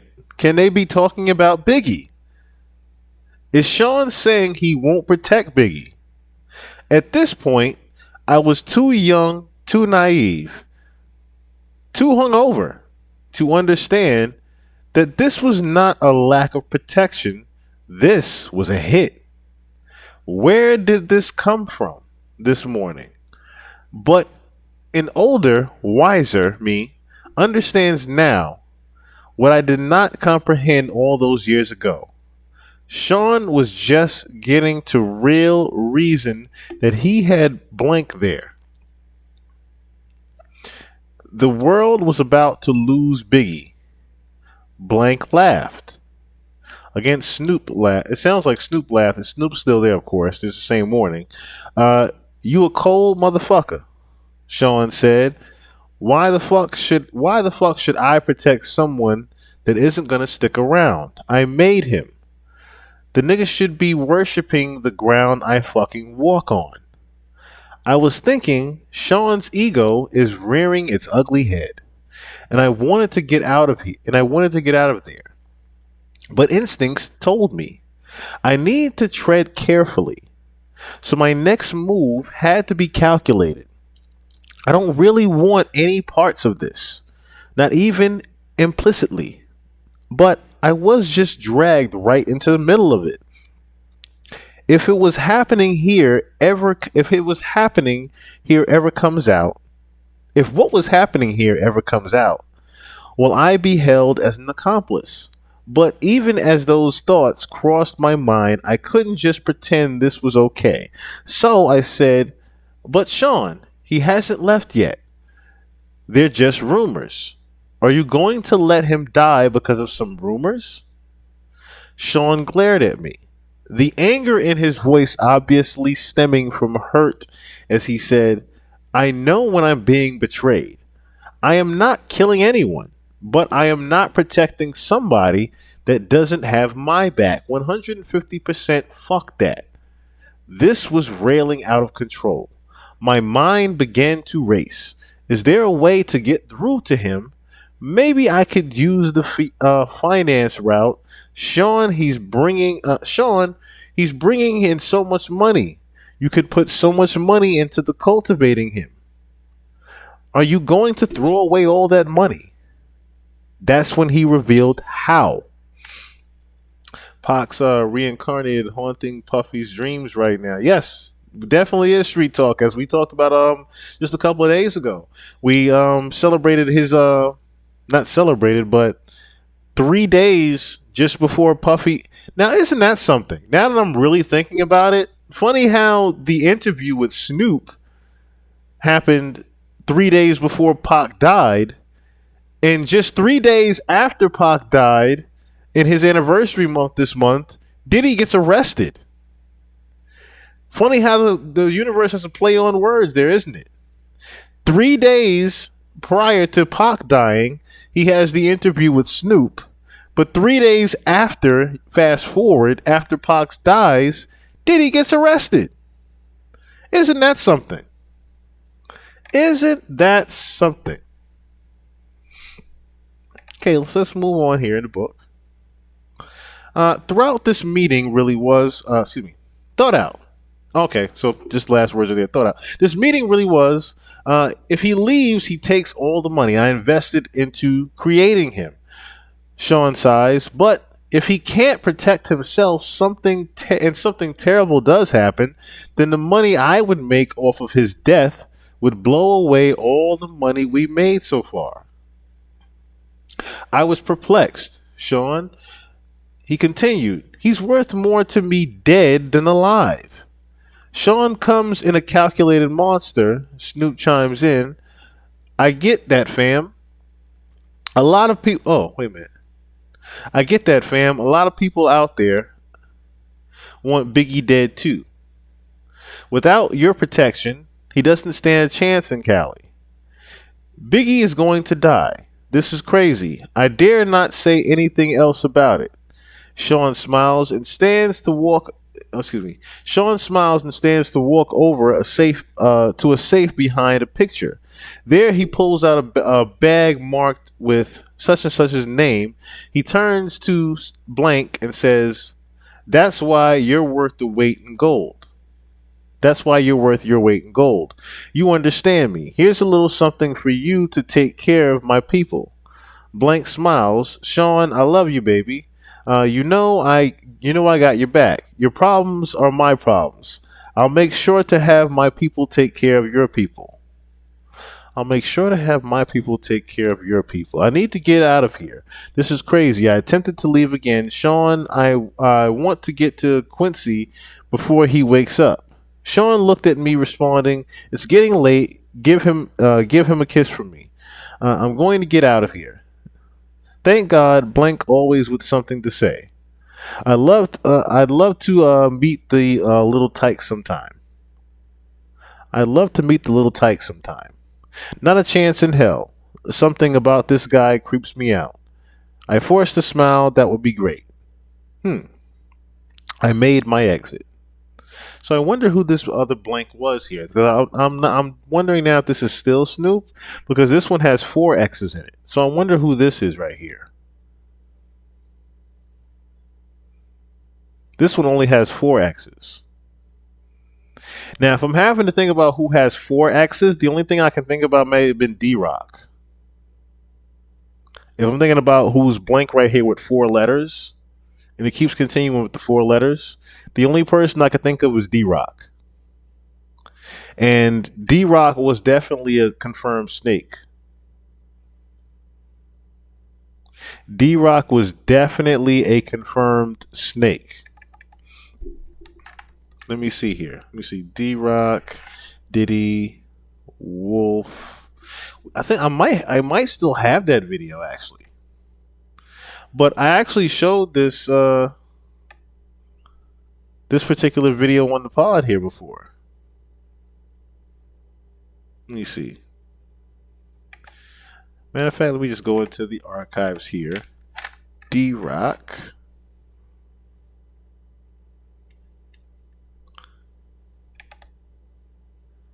Is it right here? Shocking rocker. Okay, let me just get it for you guys real quick, because yeah, this is the shocking. This was the video that was pretty much going around TikTok and Facebook and everything of D-Rock, Wolf, and Diddy back in the day. Acting a little funny, if you ask me. They were acting really funny, if you ask. Well, not necessarily Wolf, but more so Diddy and D-Rock were having a little bit of a moment there. Give me 1 second here. I'm going to pull it up for you guys. It's actually 2 parts of it, which I don't know why it's actually 2 parts of this, but there was a few things going on there that day. Let me play this first part here. Valentino giving me shoes. Discretion TV, 21 gun salute, El Presidente, capo status, Valentino. Let me see if I can just fast forward in here. So this is Wolf, of course. Like I said, it was just looking rather, like I said, rather funny back then. But this one right here, okay, here it goes. Alleged stand-up dudes like D-Rock, Wolf, and Cancun acting gay. This is Biggie's man. D-Rock is supposed to be a stand-up dude. Every time you hear a D-Rock story, he's a stand-up dude. This is what I'm talking about. When you hear about Wolf, he's a stand-up dude. And you know, a lot of people, when they subscribe to this channel, and a lot of people, when they see things on this channel, especially Diddy acting gay in Cancun, they act like they seen it. It was really weird. It was just very weird to see someone like D-Rock acting like that, though.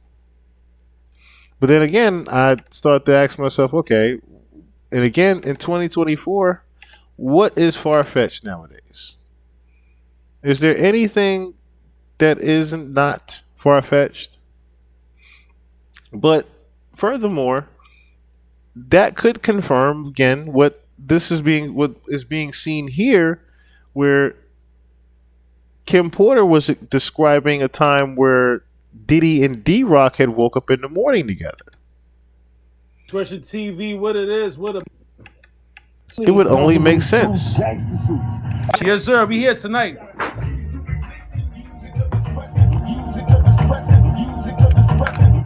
Valentino giving me shoes, gangster shoes. Valentino giving me shoes, gangster shoes. We gotta have this beat and this war and these words. I couldn't believe it for myself. Now, I believe there might be an actual bigger version of this than this guy just watching it on his television, of course, but yeah, I couldn't believe it for myself here. Now, Gene, I believe, also talked about Wolf. Also, not Wolf. Excuse me. D-Rock helping set up him as well. See if I can find the part where he says that. Yeah, here it is. Because he spoke about this on Doggy Diamonds. That's why I'm thinking now that more has to do with that part, that blank part right there with the 4 letters. If I'm thinking right, that has more to do with D-Rock than it does Snoop afterwards.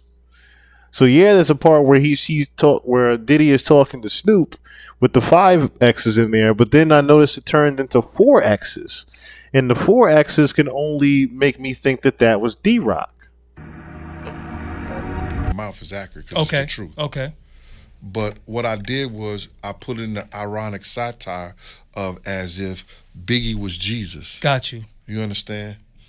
And D-Rock was Judas. Mm. And Puffy was the devil. And Lil C's and Junior Mafia was the disciples. You know I couldn't watch that whole thing. That shit fucked me up a little bit. I ain't supposed to curse, but it really, really tripped me out because it's like what you saying is so deep because that means everybody that he grew up with and loved turned on him. Well, I don't think they turned on him. You got to understand is the devil whispered. It's one of the gangsters says that the devil played the trick on us by making everybody think that he didn't exist. Got you. You understand? So now, if Puffy gets in D-Rock, me and D-Rock had a conversation way before. You got to realize I'm watching Puffy always on the phone trying to get Big at these different parties we went to. Mm-hmm. Big them never showed up at nothing. That's a fact. I know how he moved. He never showed up at nothing. So then now, after the incident with him and Charlie Baltimore, you know what I'm saying? After him and the incident with Charlie Baltimore, they at the studio. Mm-hmm. So me and Rock is in the back together with each other. Mm-hmm. And I'm like, yo, Rock, man, I'm getting a lot of, my man called me Unique. We just talked about Unique, who started that battle rap up there, 150 something and all. Mecca Audio. Mecca Audio. Mm-hmm. Unique caught me from federal penitentiary. So that's where all the orders and everything, they know everything before we know. Right, and he's out in California at the Fed pen. Right? They heard it was a green light. So he said it's a green. He called me from Dawn Farrell. Dawn Farrell was a producer, one of the producers of Never Die Alone. Mm. So she gets on the phone with him. She called like that, and he tells me, "Yo, Big Gene." I said, "Yo, who this?" He says, "Unique. Vest up." Mm. Phone clicked out. So the feds must have got a win. It was a 3-way call. Got you. You understand? So it clicked off. So I calls Dawn back. I say, "Dawn, who is that?" She said, "Unique." We had this whole conversation. Unique from Mecca Audio? Yeah, that's Unique from Mecca Audio. He said, "Yo, Gene, they coming to get y'all. Vest up." I called Kirk Burrow. "Yo, Kirk, we need more security. Mm. Dudes is coming at us." Kirk gets back at me. "Yo, Puff saying he ain't paying for no more security." Guess who was the security out there? You. Me. Just you? Me. I was his security. Then you had a dude named Kenny that was the driver and supposed to be the security. Then you had Paul, who was being paid by Arista, and because he on Bad Boy salary, but he been paid by Arista, he gets another cop. We in an East Coast, West Coast war battle, whatever you want to call it, and we got less than 5 men out there. Y'all was sitting ducks, basically. Listen, I wasn't. I'm getting back home. Well, yeah, well. I kind of like how you said that part right there. I was getting back home. That part kind of took me by surprise when him ending it like that. But let us get back to reading more of this excerpt now that we, like I said, have more confirmation of who that might actually be. So, at this point, the relationship between Sean and I had been off and on for quite a while, and we were off at this point. He had put his hands on me again, this time for something that didn't even happen. It was all in his head. When the phone rang, I picked it up anyway. Hi, Sean. He sounded, what does that say? Oh, trepidatious. Yes, trepidatious. As he said, we've been broken up for a while this time. Yeah, he continued. I don't want anyone to know about my, he paused to search for the right word, protectiveness. Or, what does that say? Oh, no. Oh, proclivities. Oh, proclivities. Okay. I don't want anyone to know about what's the right word, proclivities. I replied, so you don't want people to know about you being gay. Sean exploded. See, that's why I fucking lose control on you. So I just plainly stated, goodbye, Sean. Wait, he screamed. What, Sean? I'm sorry, okay? You're always fucking sorry. He took a deep breath. I have to do something to cover myself. I sighed. Do whatever you fucking want, Sean. When you see this is in the news, it's not real. This made me calm down a moment. What could he be talking about? He continued, I'm only doing it for the press. Doing what, Sean? After a long pause, he continued, she knows what this is. It sounds like he's talking about Cassie right here. She is just pretending to cover me. Sean, what the hell are you talking about? Another pause. Publicity. I am going to be dating someone else. A video girl. I laughed. Why would you do that? I have to cover myself. I was getting mad. I was actually angrier at myself more than at him. Why was I getting jealous? Let me see something here. I want to say J-Lo, but he said video girl. Let me see something here.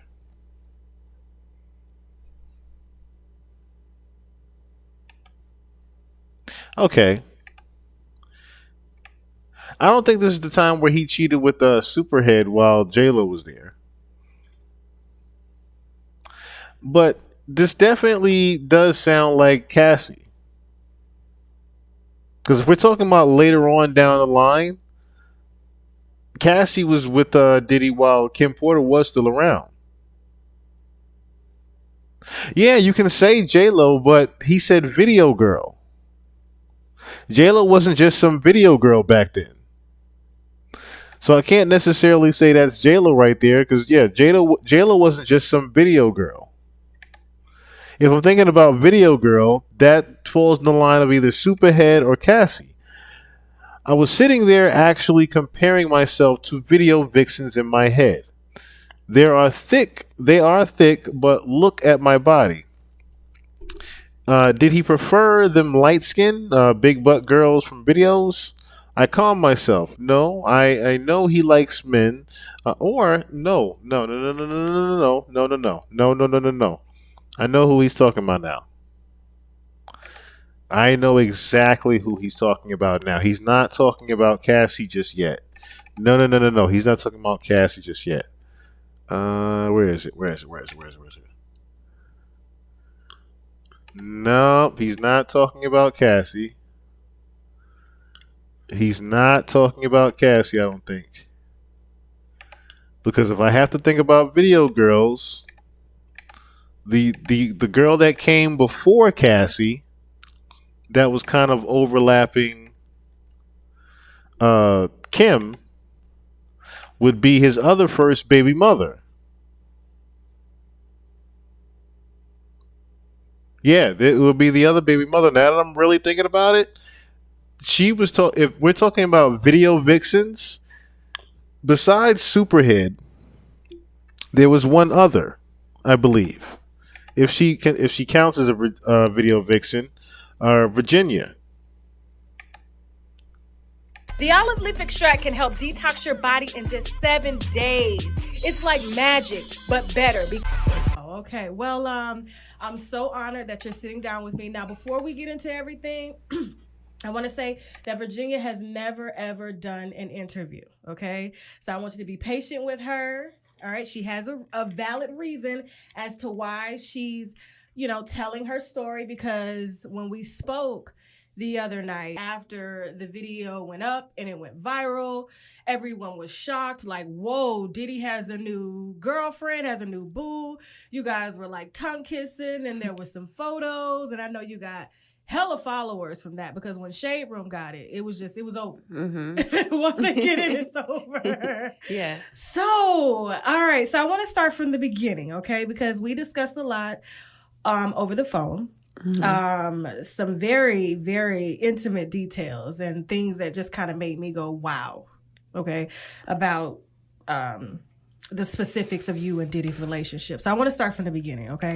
So not necessarily, right? Because she wouldn't be too new. Because she's before Cassie. Virginia is before Cassie and around the time that Kim and him were dating. Think about it. She is pre-Cassie. Kim was still around when Cassie was still there.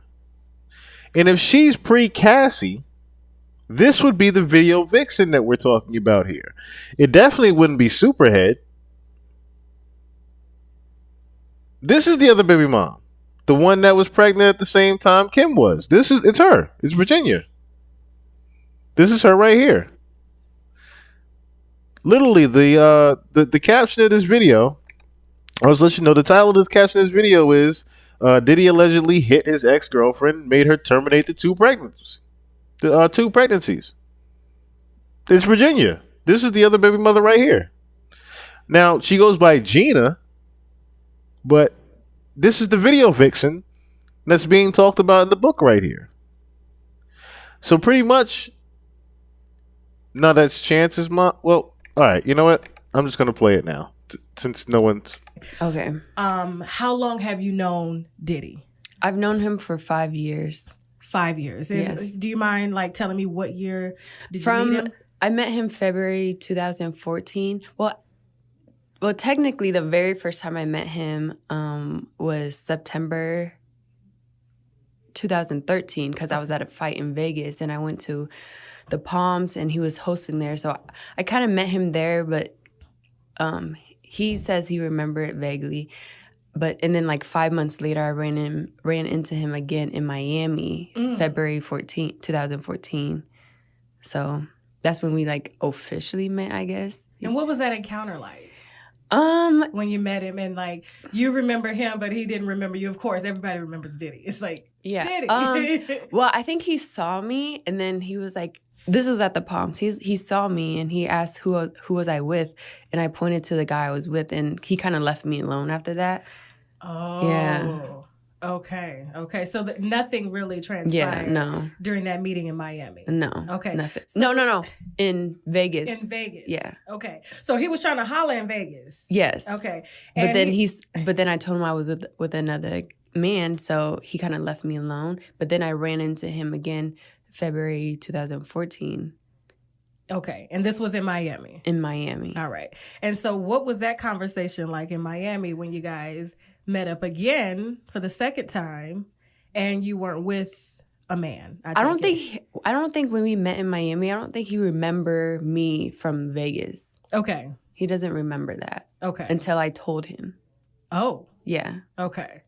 So what did he say? It was like serendipity or something? He said he remembers it vaguely, but not really. So, but I don't know. I was with a friend. I was visiting a friend in Miami. She had moved to Miami from Nebraska, and I was visiting her. And we went out the night before I met him. So we were out all night, and me and her, we were with a couple of guys, and they were like, let's go to... Considering the timeline, it sounds like she's actually after Cassie, not pre-Cassie. So I could be wrong there. So I'm thinking now that actually is Cassie that they're talking about in this book here. Because if we're talking about just video girls here, it necessarily wouldn't even be Gina, because Gina was pretty much after Cassie, if we're talking about the timelines here. But this definitely would sound like Cassie then, if we're talking about a video girl. It definitely couldn't be J-Lo. Because like I said, J-Lo is definitely not just a video girl at this time. J-Lo is actually J-Lo. She wasn't just a video girl. J-Lo was actually in Selena at this point. She wouldn't just be a video girl then. And of course, Misa wouldn't be around because I think Misa was before Kim. Misa was before Kim Porter. So it definitely wouldn't be Misa. So the only other person that I could think of, especially if we're talking about post their relationship in the early 2000s and they're starting to break up and separate, the only other person that would start to replace Kim Porter would be Cassie. That would make sense there.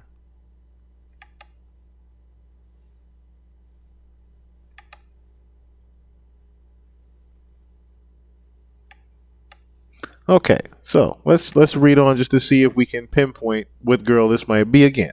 So I was sitting there actually comparing myself to video vixens in my mind. They are thick, but look at my body. Did he prefer them light-skinned, big-butt girls from videos? I calmed myself. No, I know he likes men. Any damn way. As I regained control, I asked, "Why the hell are you telling me?" He sighed, "I wanted you to find out from me first. Like I give a shit." He came at me with his favorite line, "You know I love you." It was getting old. I could only think to myself, here we go.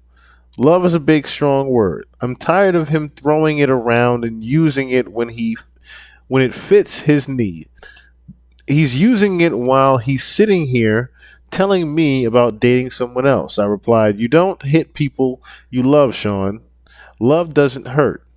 He sucked his teeth as he responded, "Come on, are you serious? That shit's for children. We aren't in fucking high school. Sometimes things happen. That doesn't mean I don't love you. I wouldn't hit you if I didn't." Wow. This guy's sick in the head for even saying that. Wait.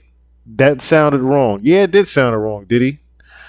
You said exactly what you meant. He took a breath.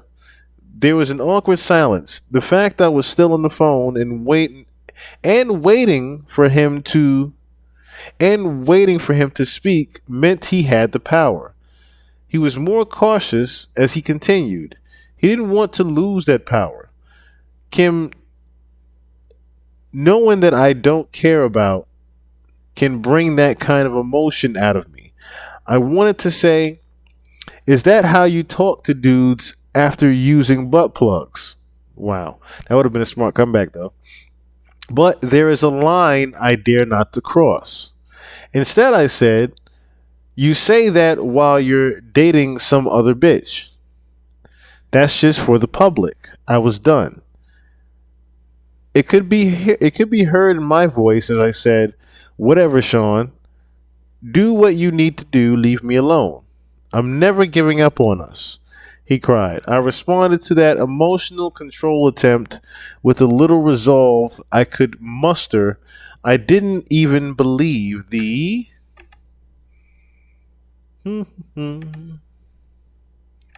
I didn't even believe the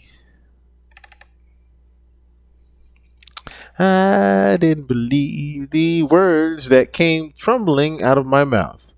"Sean, there is no us anymore. Goodbye. Tell Quincy I miss him." He threw out. His emotional manipulation was really driving me crazy this time. I said with much more conviction, "Goodbye, Sean."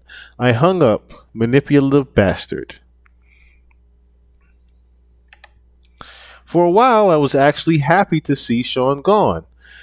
I was getting older, and the sex parties were out of control. It was getting time for me to slow down.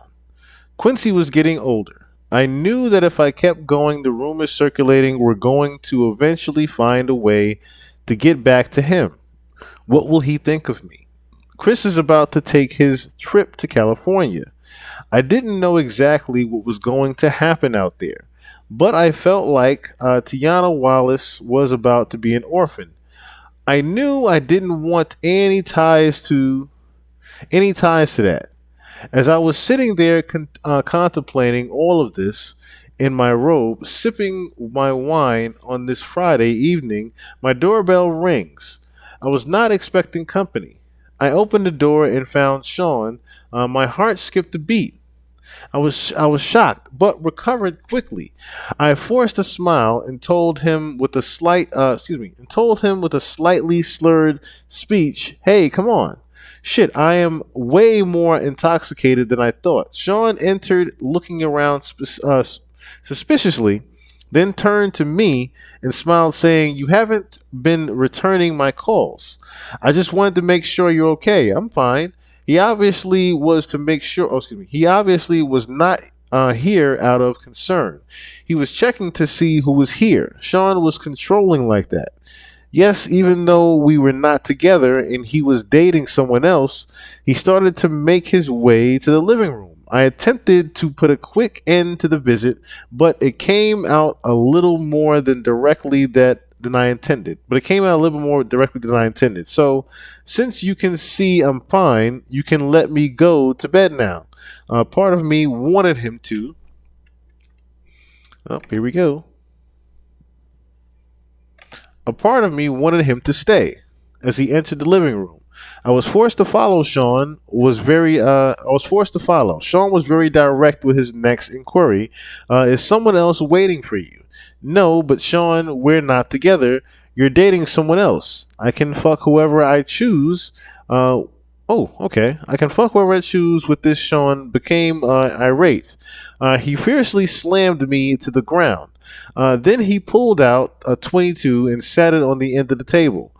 He turned to me calmly. I was scared. Okay, so let me also say this. I don't think this is necessarily he was talking about J-Lo as much as he was talking about Superhead. Now that I'm thinking about video vixens, the only other video vixen he was dating was Superhead. Because J-Lo and him, according to Gene Deal, was it Gene Deal that said it? It was Gene Deal and someone else that said that him and J-Lo was nothing more than a publicity stunt.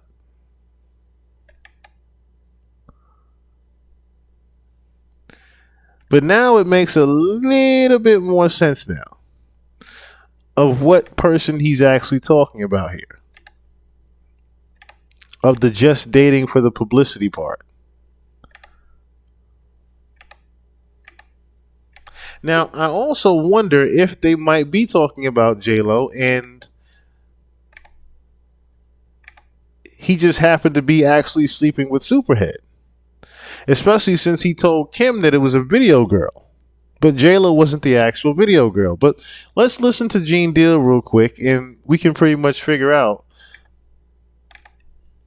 if it was really J-Lo or was it just Superhead. And J-Lo was just the main person. Right, because it's for the I was public. checking out your videos. I agree with you there. About a female giving puffy fellatio while Jennifer Lopez was upstairs. Yeah, I said that on one of my programs. Yeah. What happened with that? Nothing new. We had just came from, Jennifer had just gave him this hell of a day. I mean, like, we went to the Miami Hurricanes game. Was it? Yeah, we went to Miami State Hurricane. We was on the field while they were playing and stuff. And he gave him a party at 321 in Miami. She rented a club, gave him a party, gave him this big backyard party, dinner and everything like that. Then gave him a party at the club. And then we came back. One of his, what's his name? Slam had set it up because Jennifer went upstairs. And Puff said, "Yo, Gene, watch the door. Don't let nobody come through the door." And I said, "All right." And Slam set it up. And I wanted to say it was Korean, but I'm not sure it was her. But it was supposed to be somebody that was either up to her level in fellatios or it was her. I'm not sure. And while Jennifer was upstairs, he was down there getting a fellatio from her. Did she ever find out? She know now. And you said the female name was Karen? Yeah, Superhead. Oh, okay, Corinne Stephens. You got to say the full name, man. Yeah, I thought it was her. Slam set it up. Yep, Slam set it up for her right there. Yep. It wasn't. It was nobody. It was somebody that was. I think. I'm for sure. I'm almost sure it was her. I'm almost sure it was her. Yeah, that's a wild story, man. So Puffy, he was getting head from, Superhead, and Jennifer Lopez was upstairs and she had no idea. None whatsoever. Was this after or before she did the sex tape? No. She wasn't known. Yeah. Yo, let me just tell you something. Puff was like Pac. He had first dibs on a lot of chicks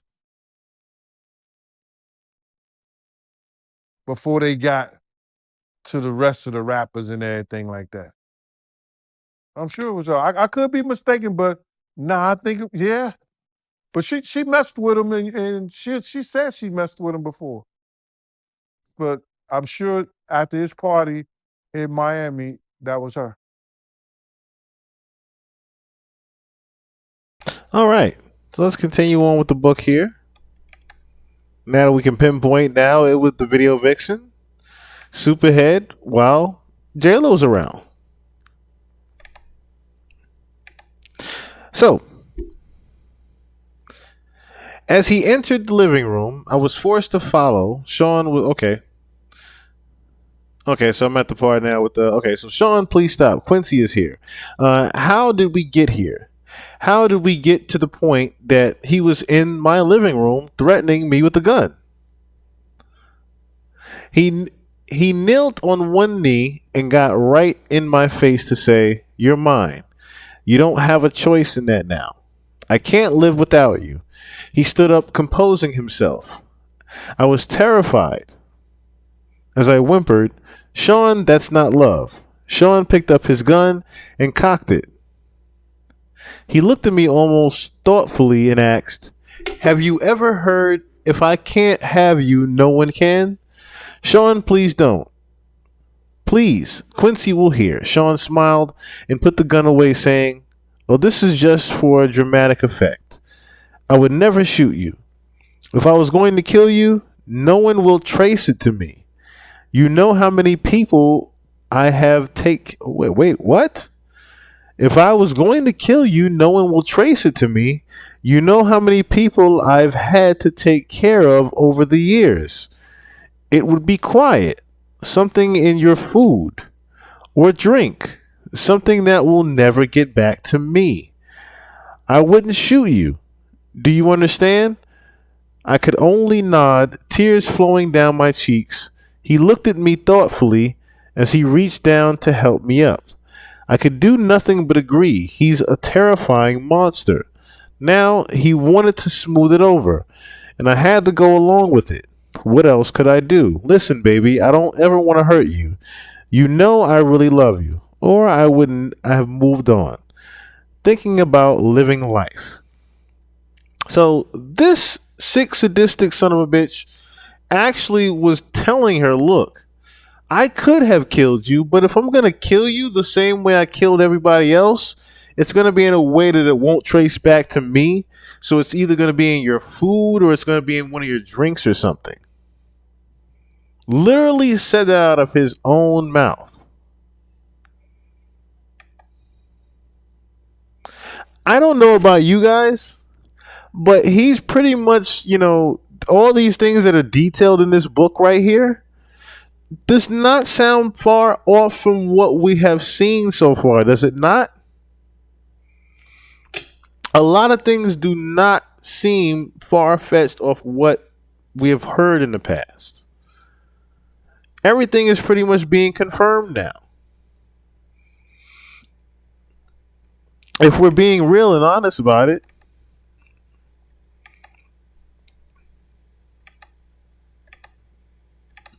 So, without you is just too hard. If someone ever tried to hurt you, I would kill them. My back hurt from where I had hit it on the table when he shoved me. All I could do as he helped me up was nod. That I understood through my streaming tears, which he wiped. He looked toward Quincy's room. "Let me say goodnight." No, Sean, please, he thinking quietly. He has to get up in the morning. Sean looked at me with an unreadable look. He was studying me. Okay, I'm gonna go. Nervously, I walked him to the front door. This is over. Thank God he kissed me. I didn't want him touching me, but I couldn't refuse. Kinsey kissed Quincy for me. He tried to keep my composure. I tried to keep my composure as I replied, "Sure, Sean." He opened the door to leave. The bodyguard that was waiting outside escorted him to the car. This was far worse than I realized. Why would he need a bodyguard at my front door? How was he anticipating this to go? After I shut the door, I had another drink. For tonight, the nightmare was over. I sipped on my wine and cried. The next few days, he sent dozens of flowers. He brought Quincy expensive toys. He didn't want me. He wanted me to keep his secret. I'm trapped. He has the authorities under his thumb. I can't go to them. This is like a gangster movie. How high up does this power go? How far is his reach? The FBI, the CIA, who is not corrupted or won't get silenced by their upper chain of command. Can anyone help me and my child? He found his way back to my bed. I had no choice. Wow. So now we're at the part here where Kim is pretty much saying, yo, and this is sounding almost like Cassie, doesn't it? This is sounding more and more like Cassie. Like I said, this doesn't sound like someone that wasn't there. That's my biggest thing about this. This doesn't sound like someone that wasn't actually living this at this point. That's if you're thinking otherwise, I don't know. So the calamity that ensued behind the death of Biggie shook the East Coast. It rocked me as well. Sean could have stopped it. He was complicit in it. He was a contributor. He knew it was going to happen and it didn't stop it. This was his friend. No, they were not nearly as close as Sean would have the public believe, but still, as far as Sean was concerned, we were great to the public. We were just having the off and on relationship of a normal couple. And I probably just seemed like a money-hungry hoe. But the truth is, I just got used to not having a choice. Today, I recognized it for what it was, Stockholm Syndrome. I was at his beck and call and had become comfortable with it. Quincy had everything he could ever want, with the exception, of course, of a normal parental figure. That is why this chapter is so powerful for me. A mother's love is so real. One night I was out with my boyfriend. Yes, we were on again. And we were joined for dinner by none other than Mrs. Wallace. Sean looked over as security allowed Miss Wallace to approach the table and sit. Miss Wallace spoke with a smile. "Hello, Sean. Hi, Kim." I smiled the best I could with a situation. For all intents purposes, she is sitting with her son's killer. I hope my voice didn't betray my feelings as I said, "Hi, Miss Wallace." Sean smiled also as he said, "Hello, Miss Wallace." Wow, that would be something right there, sitting across after Biggie's death. And you pretty much know already what's, happened to him the first time. So, I do for you. When I got your call, it sounded urgent. What can I do for you? When I got your call, it sounded urgent. He was able to appear as if he was smiling warmly. This was the creepiest situation of my entire life. She looked at Sean with pleading eyes. "I know this isn't your problem, but things have gotten kind of hard. I was hoping that you could send some money. If you could send some of that money Chris made with you this way." Sean shook his head. "That's not something I can just do. There are attorneys and accountants. Can I maybe help you out with a little something to get you past the hump?" Sean reached into his pocket to dig for his wallet. "I haven't even seen how much Biggie left. It's going on 2 years. Just how long is this going to take?" Sean sighed as he replied, "These things are difficult, Mrs. Wallace. I don't know. The attorneys don't make this easy." Miss Wallace pushed further. "I don't understand what's so difficult. He worked for you. He made his money. Where is it?" Sean took his head as if he was saddened by what he was saying as he continued, "It's not like I can just give you his money. You're entitled to a certain amount, and they are just trying to figure out what the amount is. I don't mean to sound cruel, but it wouldn't be fair to me to just give you tons of money. Yeah, it would, considering what you actually done. That's crazy to me that he's actually doing this to Biggie Smalls' mom post him getting him killed. He's literally telling his mom, nah, I can't give you no money. You know what I'm saying? The label's got to figure all that out and divvy it up with what he actually owed. Matter of fact, he didn't even, you know what I'm saying? He owed me money. So I can give you a little bit of money to get you over the hump right now, but other shit we got to work out later on. Yo, this nigga is a foul dude. Super foul for this. You're entitled to certain amounts.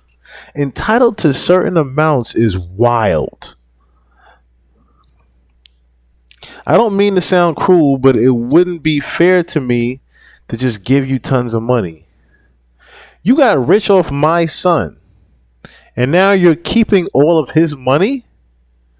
Sean kept his cool as he replied, I'm afraid business isn't that cut and dry, Miss Wallace. Excuse me. I paid for publicity. I mean, in all actuality, if I'm going to be straightforward, Mrs. Wallace, Chris probably owed me. I wouldn't know until it's all worked out. The anger in Biggie's mom's voice barely overshadowed the pain, or perhaps it magnified. Yeah, this dude going to hell for all the shit that he did, yo. Magnified, uttered the only words she could muster. You bastard. Sean didn't flinch. He just said, Look at the contract. I am honestly trying to get him as much as possible out of it. But I have investors.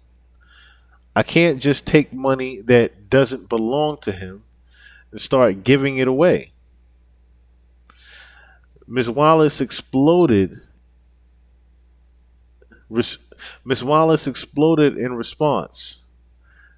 You know good and well, Chris didn't owe you a damn thing. Sean stared at her straight in the eye, unwaveringly, and said he would have started making a profit after a few years. His money until his album sales paid for studio time, music videos. His money until his album sales paid for studio time, music videos, publishing, and marketing would have come from doing shows. I'm sorry he isn't here to make that money. I miss him. You miss him, or you miss making the money off of him already? Her response was deadpan. Did you kill my son? Momentarily, Sean was stunned into silence. She asked again, her voice quivering. Did you? He started. Miss Wallace. She would not be redirected. Answer the question. I was not used to seeing Sean on the defensive. No, of course not. She looked at him with spite. The anger in her voice enough to send shivers up my spine as she replied with a menace only a mother can. I don't believe you, Sean. Sean looked at her with a sadness that I knew in my soul to be fake. Although looking at him without context, anyone would believe him as he replied, I'm sorry to hear that. Today I know he was able to muster that false sincerity because he's a sociopath. Someone just called him that too. That's the crazy part. He's a true sociopath. Original me, you just said that too. He is a true sociopath too. Back then, I thought it was compassion. With no more words, Miss Wallace stood up and left. Sean watched her exit with disbelief, not knowing what to do. I placed my order. Dinner that night was long and silent. I feared for Miss Wallace's life. Sean is most dangerous when he feels threatened.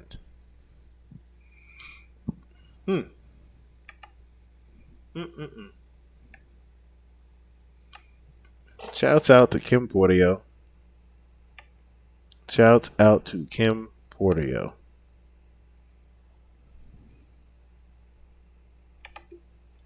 No, she could not physically threaten him, but this threat was very real. If she goes public with her accusations, Sean's image would be damaged. I have felt for myself extents he will go through in order to protect that image. The crazy thing is, there was a huge lawsuit that she just couldn't afford to even fight anymore. And after that, I think she got like $10 million after fighting. Again, was it really even worth it at the end of the day? The fact of the matter is, Sean was a complete control freak. He was obvious. He was absolutely the worst. But of all the things he did for control, this might have been one of the most despicable ones. We were in the bad boy office one evening, sitting in the lounge area, enjoying the meal. Sean was smoking one of those big cigars he liked. When Faith entered and sat down with us, she seemed relaxed as she said, "Hey guys," I smiled. I never had any bad vibe from the marvelous Faith Evans. We never talked about the wild time the three of us shared at one of Sean's parties. I gave her a hug. "Hey girl, what's up?" Sean smiled and asked, "Hey, what brings you out?" She addressed Sean saying, "Look, when you asked me to hook up with Chris, I understood you needed to control him. I felt honored that you would choose me to monitor one of the most valuable assets." Wait a minute. Wait a minute. Remember when Jaguar Wright said that Faith Evans was just another handler for him? Yo, we just went over this like what, 2-3 pods ago? That Faith Evans was nothing more than a handler for Biggie Smalls? See, this again debunks that whole Chris Todd is just someone that was trying to just exploit back culture bullshit. This confirms it, yo.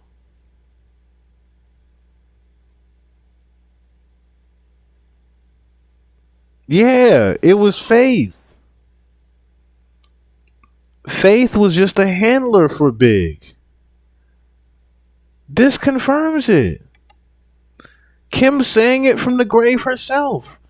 She witnessed the talk and the conversation. Says it right here. "I understood you needed to control him. I felt honored that you would choose me to monitor one of your most valuable assets. Chris is sweet." Sean laughed and said, "Honestly, I knew you would be good. Make the big man feel loved. I don't feel good about all of this, Sean." Sean got that look into his eye he gets before he blows his top. Faith saw it also. She treaded carefully.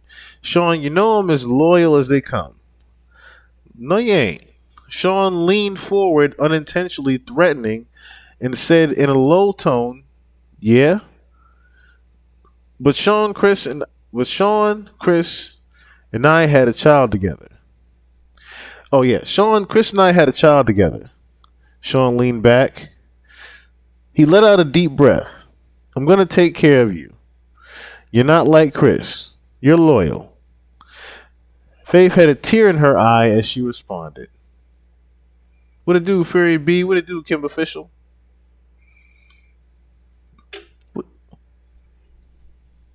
Yeah, my bad. I forgot. My fault, London boy. What it do, brother? What it do? Yes, we This is crazy right here. And yeah, we pretty much covered the video when she admitted almost on Drink Champs. Even how she was sounding on Drink Champs, where she didn't care about when she went to LA and was getting passed around. Yeah, this is nuts. Faith was just a handler for Big. Was nothing more than just a handler. This is crazy work. He didn't have to die. This is getting very touchy. Did she know? Did she suspect?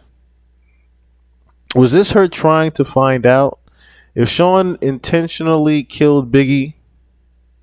I wanted to ask out of course, there was no way of doing that. This is so crazy. Sean sighed and replied, he didn't. Don't get me wrong, I miss him. But he was leaving me anyway. Excuse me. No one cares about my pain. Classic narcissistic Sean. It's all about him. I was sickened for a moment, but this next sentence made me feel for him anyway. I wanted to share all this with him. He was my man. Faith couldn't hide the anger that flared in her eyes. But she knew who she was talking to. She was careful as she spoke. Sean, you have your friends you share things with. You share your things with. Sean sat forward again, this time with malicious intention, as he queried, "What the fuck is that supposed to mean?" Excuse me. Chris had no one, only you. Scan lost it. Excuse me. Chris had no one, only you. Sean lost it. That fat fuck. And that other piece of shit, I had you. And the other piece of shit, I had you fuck. Wait.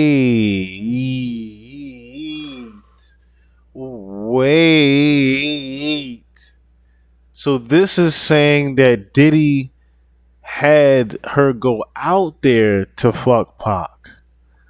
Wait. Oh my God. Oh my God. What the fuck is it? Wow. I interjected while in shock. You had her fuck Pac? Sean glared at me as he answered, yes, fucking Pac. Those motherfuckers were going to try to start their own label and compete with me. Me. And after all I did for that fat fuck, now I wasn't using resources to protect that motherfucker. No fucking way. Oh, nah, I wasn't using resources to protect that motherfucker. No fucking way. As Faith started to cry, Sean looked at her and softened slightly as he spoke a little calmer. Look, I didn't hate him. I was hurt. But I didn't hate him. I'll make sure you and CJ are taken care of. Without words, Faith got up to leave. As she turned, Sean spoke softly. Faith, she ignored him. He called to her again. Faith. She exited quickly. Sean just looked at me and said, damn. I really didn't know what to say. Sean just told Faith that he wouldn't protect her husband because he was going to leave Bad Boy from a business. Oh, wow, bro. You're going to leave Bad Boy. From a business perspective, I didn't disagree with Sean there. If you're leaving and creating competition for him, why would he spend resources on you? So, I hugged Sean, but I also knew he didn't have to send Chris to California. I wonder if he realized that he sentenced him to death. He hugged me, back with tears in his eyes as he asked, how the fuck am I the bad guy, huh? I fucking do nothing but bust my ass to make everyone live comfortably. And I'm supposed to just let niggas walk all over me? As I held him in comforting embrace, I replied, no, baby. He took me right there on the couch. Like I said, Stockholm Syndrome. Wow. I'm taken back by that one. I am very taken back by that page right there. This particular evening, I was at Sean's house, and Quincy was staying with a friend. It was some time. It was some time for Sean. Oh, it was some alone time for Sean and I. Excuse me. Ooh, excuse me. Until the doorbell rang, and Sean got up to answer it. I heard a woman yelling, and quickly realized this was Jennifer Lopez, or better known to the world as J Lo. Sean, what the fuck? She blasted. Sean responded calmly, "Relax, baby. Why the hell did you have? Why the hell did you have to start shooting? Hmm? Relax, baby. Why the hell did you have to start shooting? Isn't that what we have bodyguards for? Normally, when these kinds of situations arise, I remain quiet and just don't listen. And just listen. I play my positions, you could say, but I wasn't paying attention to the news for the last day or so. And even though it would be the only thing anyone would talk to me about for months, no one had spoken to me about it yet. So I entered the foyer asking what's going on. Jennifer exploded to me. Oh, Jennifer exploded at me. What's going on? What's going on? This nigga shot up a damn club. My jaw dropped looking back and forth between the two. Sean spoke soothingly. Jen, you gotta calm down. Jennifer was having none of it. She continued, calm down, calm down. You shot a bunch of innocent people, Sean. Sean placed his hand on her forearm. It's a bonding technique. He was shrewd in her hand. He was shrewd in handling her. He does this to me too. Even if you know, even if you know what's happening, it works. It's an intimate contact without being personal. He was aiming to disarm her. Wow, how much did Kim Porter know? How well she started to even know his actions back then, his tricks and ways, to immediately sway Jennifer as she continued. Why in the hell do you think Biggie's replacement will take the fall for you? Notice how he says that. Biggie's replacement, Shine. Biggie's replacement, wait. Could she be talking about, I had to know? Are you talking about Shine? Jennifer didn't even look at me as she responded. Yes, fucking Shine. Sean continued with a calm Sean continued with a calm and even voice. Relax. The situation is under control. Jennifer was not calming down. She went on, they contacted my attorney for my statement, and there are a lot of witnesses, Sean. There is no way you're going to get away with this. Sean's arrogance can be immeasurable at times.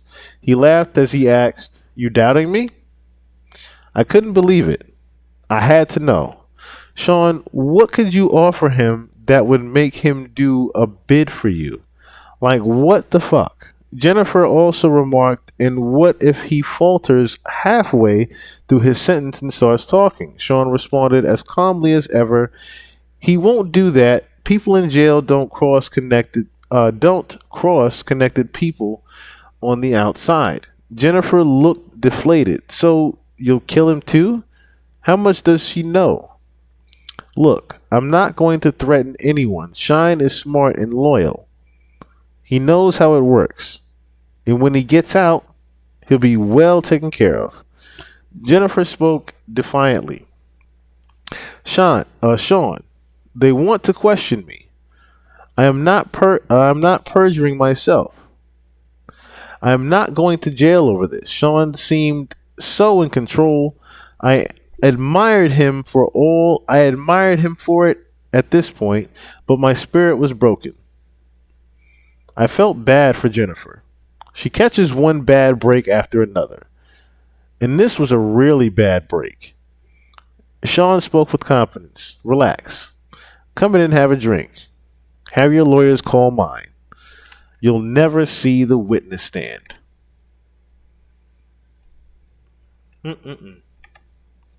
I promise. Jennifer wasn't so sure. She asked him, "How can you possibly know that?"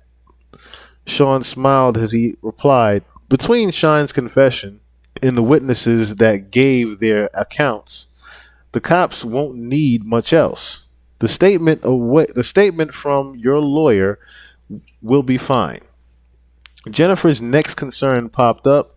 She explained, "My attorney, Sean, he's good, but he won't do this."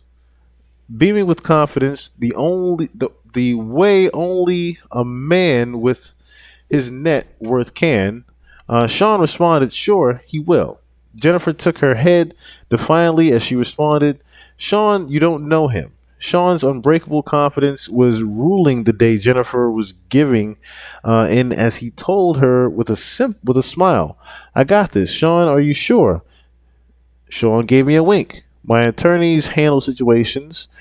Give him my number too." Jennifer seemed leery as she asked, "You're not going to threaten my attorney?" Sean laughed as he replied, "No, of course not. Money talks, baby." He turned to me and said, "Take her inside and pour her a drink." I had a question of my own. "But you were going to make Shine the label's go-to man? What are you going to do now?" Sean looked disappointed as he responded. He had the voice, but his flow, he sighed. "Well, artists with his voice, artists with his talent are a dime a dozen." Looking at Jen, he continued, "He's not a once in a lifetime find like Jennifer Lopez. Now he's throwing on the charm." Despite the situation, she blushed slightly. Sean continued, "Let's grab that drink. Let me handle this attorney situation. Relax, don't worry."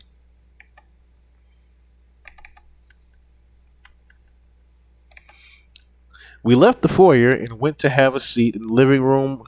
He tried to make a threesome happen, but that night it didn't work out. Not that day. So he did try to do something with Kim Porter as well as J Lo. Of course, it's Diddy. That's just going to happen.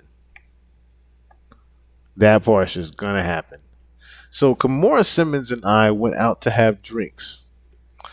She was looking at me seductively, and I was turned on. We were going to go back to my place afterwards, but suddenly, after a sip of my drink, I felt like I had to vomit. I excused myself. I barely made it to the ladies' room. When I came back, Kimora asked, "You feeling okay?" "I'm fine. I have been under the weather the last couple of days. I think I'll head home," she said. "Your breasts looking kind of plump there, girl." Embarrassed, I whispered, "Not in public."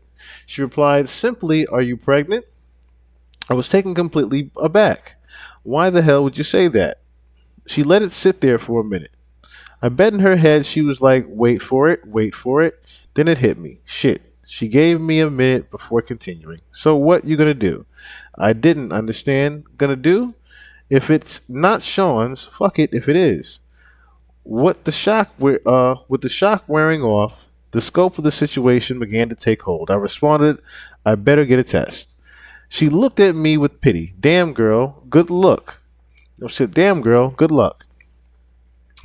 After what he did to Chris, I wouldn't want to be in your shoes. The desire that was in her eyes before I got sick was all but gone.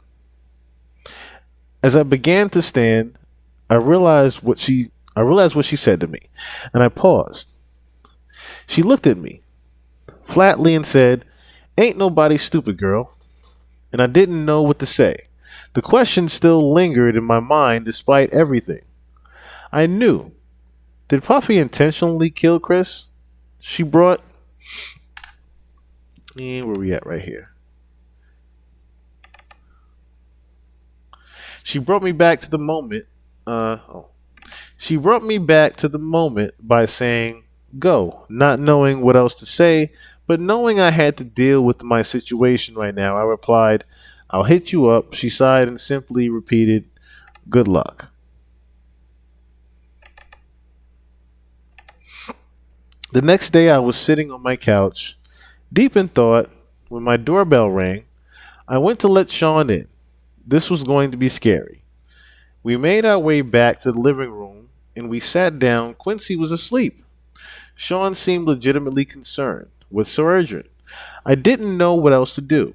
I just blurted out, I'm pregnant. The air in the room was as thick as J-Lo. Oh, wow. He was quiet. What was he thinking? He asked the obvious question. Are you sure? I spoke rapidly as I I spoke rapidly. I was on the pill. I'll get rid of it. I'm sorry. I just wanted you to know. That's wonderful. This is great. I was so confused. Huh? You're not mad? He laughed. Mad? No. Why? I would be mad at this wonderful. Why would I be mad at this wonderful news? I'm gonna be a dad with the woman I love, bearing my child. What could possibly be better? He jumped right on the phone and called one of his besties. I could hear Will Smith congratulating him. Sean said, "Yeah, definitely hold on, Kim baby." I was still in awe of the fact that he didn't get angry. And yes, I will admit, I was sure he was going to hit me. So, it was with relief when he replied, "Yes." He told me excitedly, "We got to have a party." His excitement was contagious. I was getting really excited too. Yes, a gender reveal. And he cut me off. Oh, a gender reveal and he cut me off. Yes, of course. We're doing all of that, but everyone is going to want to sleep with you right before you give birth. My heart sank in my chest. Everybody is going to want to what? Sean went on with the same excitement. Well, not. What on earth is he talking about here? Well, not everybody, you know. Will, Jada. Of course, there's the blank right there. It sounds like the Snoop right there. Sean, I'm having your baby. He verbally waved me off. It'll be fine. I couldn't help myself. I just started crying. Sean grew quiet on the phone, then spoke low. I'll call you back. He hung up and took me by the hand. Wait, what? I'll call you back. Okay, he was on the phone with someone else. Okay. He verbally waved me off. It'll be fine. I couldn't help myself. I just started crying. Sean grew quiet on. Oh, he grew quiet on the phone, then spoke low. I'll call you back. He hung up and took me by the hand. Baby, I never asked anything from you. I tried to see him. I tried to see him through the tears streaming down my face. I couldn't believe the words coming out of his mouth. I tried to speak. Sean, he cut me off. I provide everything anyone could ever want. Do you want for anything? Sobbing, I replied, no, but he continued, this is the kind of thing that I have to do in order to continue giving you this comfortable lifestyle where you live in the lap of luxury and get to be on TV shows and movies. I know you didn't want this, but do you want all of this to go away? A whimper is all I could imagine. A whimper is all I could manage. No, he continued softly. Then we got to do this. I said, but Sean, I don't believe in all this spiritual crazy shit. We got here because you're brilliant, not because of this sex parties. Well, it sounds like he got there because of the sex parties. He replied, do you trust me? I did. My soul was so, I did. My soul was so broken. I did. Responded, yes. He sighed and he said, then let's do what we need to do to keep what we have. As I nodded, yes, he pulled me into a hug. Excuse me. He pulled me in to hug me. Thank you, baby. We're going to have a beautiful baby. He ordered me some food, and that night I cried myself to sleep. I was going to be gangbanged at 9 months pregnant. That is fucking ridiculous. I want my children out of this life. My child's going to have a good biblical name, a heavy Christian name. They're not going to take his soul. Wow. In hindsight, it sounds like from I'm gathering the whole Diddy being into voodoo. This is when she was pregnant with Christian.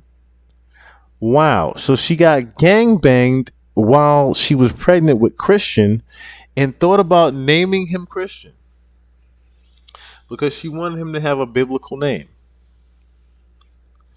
Wow, that's nuts right there. That is nuts right there. I don't know how this managed to stay out of the media for so long, but Sean got to the point where he was incredibly abusive and only his inner circle knew about it. Excuse me. The artists were all too afraid of him to say anything. He gained so much power. Excuse me. Hold on one second. He gained so much power, no one would say anything. Puff Daddy was a kingpin. This Monday afternoon, Quincy was in school, and our son Christian was with the nanny. And I still had to make a living. I still loved the camera and had just been cast for a new movie. Sean was coming over to celebrate with me, just the two of us. I was in the bathroom. When he came in, we were supposed to go out for dinner, but he was in a soul food mood. Sean yelled, "Oh, what the fuck?" I would have to walk on eggshells. I would have to walk on eggshells as I came out the bathroom, but I found him holding flowers, so I smelled. You brought me flowers? Sean yelled to me. No, so who the fuck are they from? I was bewildered and told him honestly, I don't know. Probably just a fan. He threw the attached card at me. I picked it up, read it. He slapped me so hard I hit the ground. Sean yelled, "Who the fuck were you with the other night?" I looked down at the card that was lying on the ground next to me and it read, "The other night was amazing. We must do it again." Shit, I tried to explain. Sean, he threw the flowers at me. That's not how it works. You have my child. You don't touch anyone unless I allow it. I yelled. Now, we all know who this particular argument was about. This was about Shakur Stewart. We actually had went over Shakur Stewart's death on the pod as well. This one was about Shakur Stewart right here, and at the time she pretty much was sleeping with Shakur Stewart. So, it was just coffee with the producer. It was nothing. He glared at me and asked, "Who the fuck is this producer?" I was trying to desperately to calm him down as I responded, "From the movie, babe. Calm down." He picked up my coffee mug and slammed it against the wall. Coffee flew everywhere as he yelled, "Who the fuck does this nigga think he is? Sean, he's just some producer." We talked about the role. And me maybe starring in another movie that he wants to produce. I swear that's it, Sean. Sean exploded even more. He wants to put the movie on my fucking family. He wants to put the movie on my fucking family? Hold on, what? He wants to put the move on my fucking family? At the top of his lungs, my fucking family? He flipped the table over, breaking it. It was a heavy table, but Sean is stronger than he looks. I pleaded with him, "Sean, please." He yelled at me, "What?" I tried my best to calm him down. He probably didn't know. It didn't come up. You're publicly dating someone else, so he screamed at me and it somehow seemed even more intense. So you didn't tell him back off. Sean, I didn't. And then out of nowhere, he hit me with a chair. I don't remember anything after that until I woke up in a hospital room. My arm was in a cast, hanging from a sling. My face hurt. My eyebrow was in an immense pain, as was my lip. As I came to the first face I saw was the man that put me here. Unbelievable. But it sounds like it's about Shakira Stewart more than anything. I'm not even going to say that this before here. Sean asked with concern in his voice, "How are you feeling?" I responded, "Stay away from me. I'm sorry. I don't know what came over me. I don't either that you hit her with a whole chair, my nigga. Save it for the lawyers. Stay away from me. We were in a private hospital room and no one would hear me. I could scream like my life depended on it, but it wouldn't matter."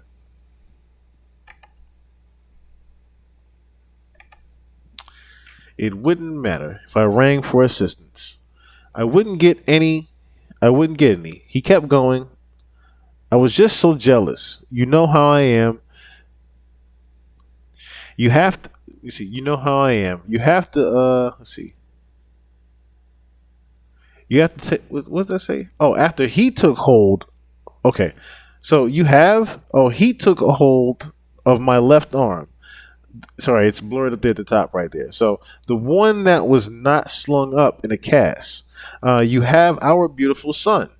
Our family. It's just at that point I had enough. This one, you slutted out right before giving birth. This one you slutted out right before giving birth? Are you fucking shitting me? Stay away from me. Don't come near me. Or my kids. He continued to plead, "I'm sorry, baby, I promise. I'll never put my hands on you again." This is about the 4th or 5th time that he said this shit now. I swear. I've heard this song one too many times. I spoke through gritted teeth. If you come near me or my kids again, I'll call the cops. A flash or anger returned. You would use my kid to threaten me? But then he caught myself. I understand your anger. I glared at him as I cut him off. I glared at him as I cut him off. I'm serious, Sean. He spoke blandly with no energy and tell them what? That you had a car accident? They'll pity you. That you hit your head? Yeah, they'll pity you. That you hit your head. He was going to make me look crazy. They were going to believe him. He was a kingpin. You're a fucking bastard. Sean spent the next 6 months helping me heal and working his way back into my life and into my bed. I was so damn stupid. And of course, I wasn't cast for either movie. From what I understand, the producer died of pneumonia. Now, let me see something here real quick. Let me see here real quick.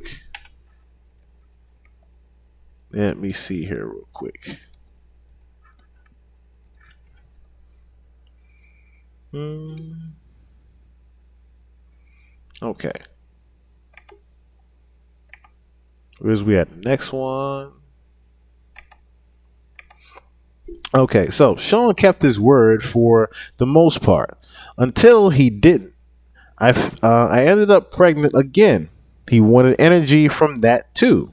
Wow. So now he's even saying that he wanted energy from that too. So now it sounds like he's been doing these voodoos when she actually gets pregnant. So that would be my last sex party. My body will never be ravaged by so many people again, especially while I'm pregnant. What if something happened to the twins? Oh my God, now she's pregnant with the twins. After that, I wanted out. But when I tried dating someone else, they would end up dead from pneumonia. I knew Sean was behind it. This was not a coincidence. He gets jealous of a guy and they die of pneumonia. I could be next. If I am going to get out of this, Yes. If I'm going to get out of this alive, I'm going to have to do something to make him stay away from me. I had a plan, but it's dangerous. Sean has a vault where he keeps videotapes of all his conquests. I started sleeping with him again after he falls asleep. He was starting to drink heavily. I would get into the vault and get a couple of the tapes, take them home, make copies, and swap them for the next set of tapes. A few days later, it took weeks to get them all copied, and he never knew that I had them. This was my way out. Some of the tapes had things I would never have expected. The gay parties are one thing, but the young boys like Usher, Little Bow Wow, and Justin Bieber, woo. So we knew about two of them. We didn't know about Bow Wow. And I would have never known. My God, is he grooming Quincy? This has to end. I invited him over one day to confront him and put an end to our on again, off again relationship. All right, so now we are nearing the final days of Kim Porter, it seems like here. It seems like time has fast forwarded and moved quite on by now. Entered my home unannounced for the last time. He would no longer have the key after today. I was in the kitchen. Kimora and I were sharing drinks. I was scared to face him alone. Sean entered smiling. "What's up, Kimmy?" "Hey, Mora." I told Sean. "Sit down." Because of my tone, he looked at me stunned and asked, "What's going on? What is this?" I responded with delight. "Me taking my life back. We're done." He answered, "Hold on, wait a minute." I was so excited that I wasn't hearing any of it. I shouted at him, no more. This is fucking over." He looked confused as he asked, "Where is all this coming from?" With disgust, I said, "I got the footage, Sean." He looked even more confused as he inquired, "What are you talking about?" Kimora said with revulsion, "Usher too?" Wow. Sean said, "Wait, what the fuck is going on?" Sean stood aggressively and Kimora responded, "Don't make me call the cops." Sean's anger was creeping as he replied, "This is how it is?" I simply nodded. "If anything happens to either one of us, it gets released. He gets released." He seethed as he queried, "After all I've done for you, I don't think I was ever so happy as when I said those words to him, 'Get out.'" Pissed, he started to leave, looking back with pure hatred. As he walked down the stairs, he turned around in a fury and lunged at me. He knocked me down near the top of the stairs. I was hurt. Kimora screamed, "Stop."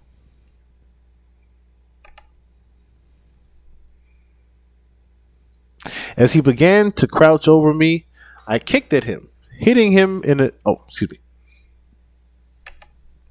As he began to crouch over me, I kicked at him, hitting him in the kneecap, then his face. He went stumbling down the stairs. He was too hurt to get up. I called the cops. Kimora left before they arrived. When he left, it was an ambulance. I felt empowered. I felt safe. The Sean Combs days had finally come to an end.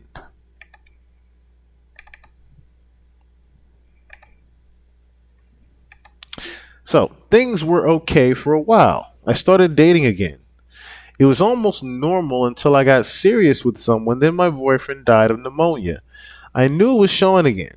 That's when I decided to write this book. A few days ago, my home was burglarized, only laptops were stolen. I know it was that bastard, or his goons, of course. I had a copy in the cloud that I was able to easily download here onto this new computer. As I continue to write now, I'll send this into the cloud as well. I will send out copies via email. In my Google Drive, password will be attached so the missing chapters can be accessed. This book must get out. There are so many more chapters to add. This outline is a great start. I have to organize the rest of the chapters and add them in little by little. Sounds like Kim knew that she was about to get killed.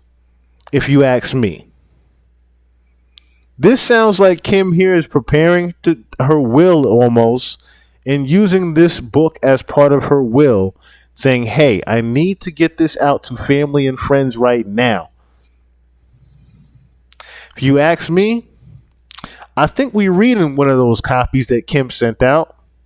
I planned on spending today working on exactly that, but I'm not feeling very well.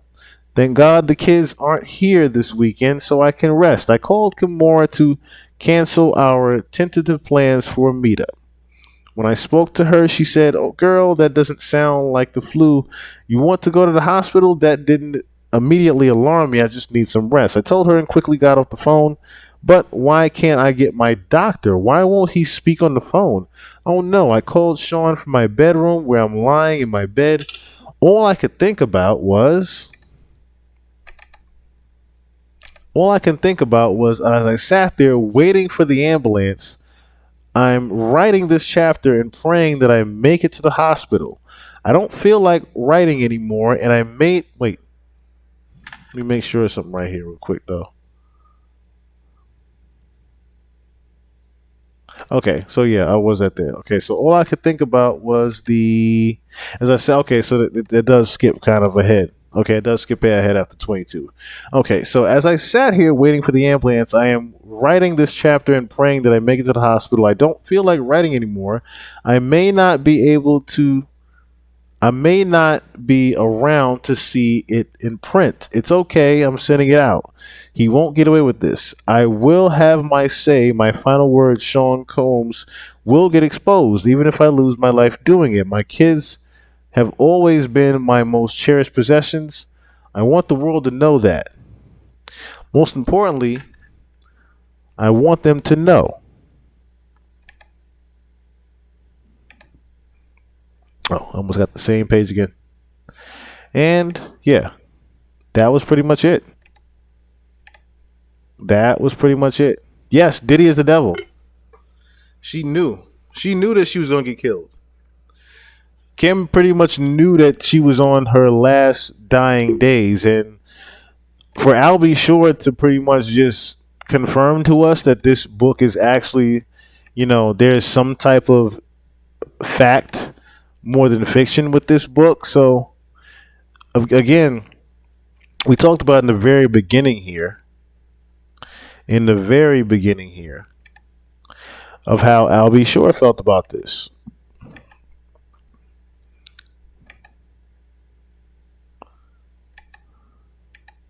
Oh, is he gonna let me blow it up?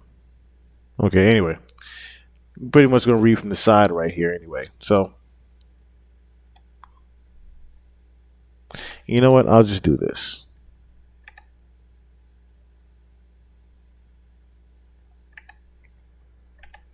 I'll do this and make it easier. So, Peep Game. For over a decade, and this is coming from Al B. Shore's actual page. Peep Game. For over a decade and a half, I've been posting about and tagging random law enforcement agencies in hopes to protect loved ones and avoid deaths and tragedies that could have all been avoided. Despite this, I have been ignored, ridiculed, and medically silenced to cover up these crimes you're all now aware of by now. Very aggressive PR team and costly campaign to silence and physically harm me from exposing it only aimed to prevent me from further sharing publicly the facts and insights Lady KP shared with me during our frequent and intimate conversations in her selfless attempts to save my life by sharing frequent plans to do harm and possibly by ending my life. I am writing this post to formally request an investigation into an entire group of individuals who worked at or around the residence of Miss Kimberly Porter, including the publicist who assisted drafting this. It has to come my attention that these persons were also instructed to steal her computer and mobile devices which contain her original book notes. Original notes are distinct from the fabricated bullshit and offensive pages circulated via Amazon, which depict graphic sexual acts involving me that never took place and were edited and added after Miss Porter's tragic murder. So I get that you're saying they added on an edited part, but my nigga, if you're trying to say that only your part was fictional, that don't tell me that the whole damn book is fictional now. So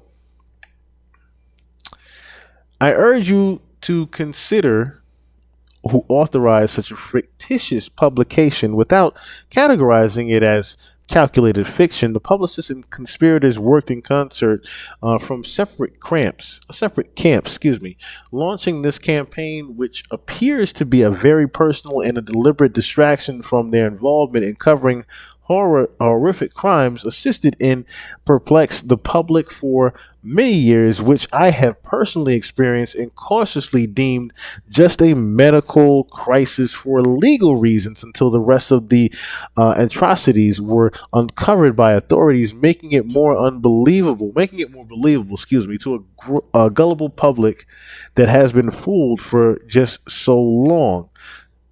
So that is his definition of how things transpired. But at the same time, like I said, my whole thing is, I get that you're a little bit upset. I get that you're upset on how this actually transpired, I'll be sure. But if I'm, just being honest, if we're just taking just your part of what happened and saying it's fictitious, my nigga, it's way more fact than it is fiction in this book. It's way more fact than it is fiction in this book here. So, if anything, that just, like I said, to me, proves that the book has some validity to it. And from what we were confirming here tonight, my mom said he struck her as kind of fruity back. Yeah, that's the thing. I'll be sure was seen as fruity even back in the day. So, my nigga, if we talking about just you fucking Diddy, I believe Diddy fucked you. Let's just be honest with it. If we're talking about early 1990s or mid 1990s, Albie Shore was fucking gay. He looked fucking gay. You can't tell me that otherwise. You can't find a wife of his. That's what I'm just saying. It's too many different instances. It's too many different instances. And I agree with Gene Deal. A lot of this shit is learned behavior. A lot of this shit is learned behavior from him. Let me also say that. It's learned behavior from Clive Davis and the likes of him and the many people that he supposedly looked for inspiration. He couldn't. And now that I'm even thinking about it now, like, Diddy's goose is cooked and he's definitely not going to make it to trial. I don't think he's going to make it past this particular week right here. Mark my words, if you want to say it. Considering all the things that are happening right now, he's looking very Epstein-ish. It's definitely going to be, interesting when I'll be sure definitely decides to publicly speak and make like a video of it of some sort. But until then, we're not gonna definitely know. We'll never know. So, shouts out to, once again, Jamal T. Millwood or Chris Todd. But shouts out even more to Kimora Lee Simmons, who made sure, as you saw at the end of the book, notice that too, right? At the end of the book that we were reading here, how heavily Kimora was involved, and Kimora was the last person she spoke to. I think, like I said, we look no further than Kimora Lee Simmons as far as how this particular book got out. Yes, and at the same jail Epstein was unalived at. I don't see him making it to trial, quite honestly. That's just my hops on that part right there. But once again, I love you guys all. I had to come on tonight, so don't expect me to at least Thursday for one more. I want to see what happens, of course, with Diddy. As well as we have to get into the Mo 3 thing, because I do want to get into that, of course. I do have that. I'm obligated to give you guys that at least. And like I said, I'm sign up. I'm going to sign up. Like everybody, if you can, if you haven't already, if you have not already, please do sign up to the Patreon. There is the link right there for everybody that would like it, of course. Greatly appreciate if you haven't. Like I said, please do sign up for it. We just put out the Pete'scape movie on there. Before I pass out tonight, I will be definitely uploading the last part of the Illuminati wife as well. So once again, thank you, New Eyes. Thank you, Original Me. Thank you, Lady Diamond. Thank you, Fury B, as always. Thank you, Kimba Official. Thank you, Madman 90. Thank you, Overthoughts. Thank you, Overthoughts. Thank you, Lyricist. I know you was up in here. Zoe Childs. Believe I saw D was up in here. God bless you. Thank you so much, Zoe Childs. And 411. That's what I was thinking of. And 411. Street Talk. London Boy. Who else was up in here? Straight from DC. I said Lyricist. Original Me. Trying to think, see if I catch everybody at one time here. 3D. God Body. That's what I was forgetting. God Body. I think that is, Chachi was up in here. Medusa, what it do? What was happening, blog? Shout out to you, sis, as well. Like I said, shout out to Lady Diamond. I think that was everybody in here. Justin Kemp as well. But yeah, man, love you all.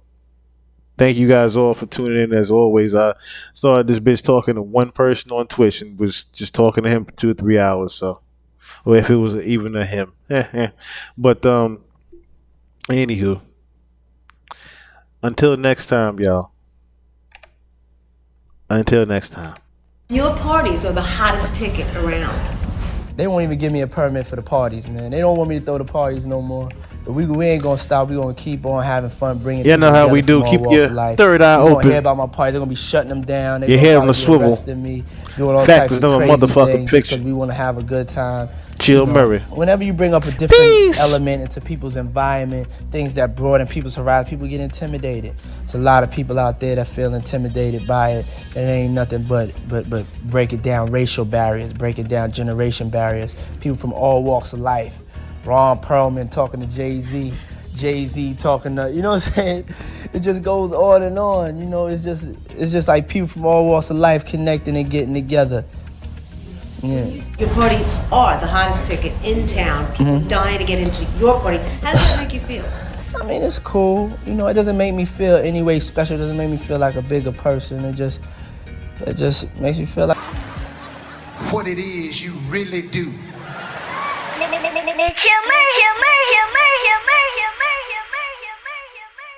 A bullshit.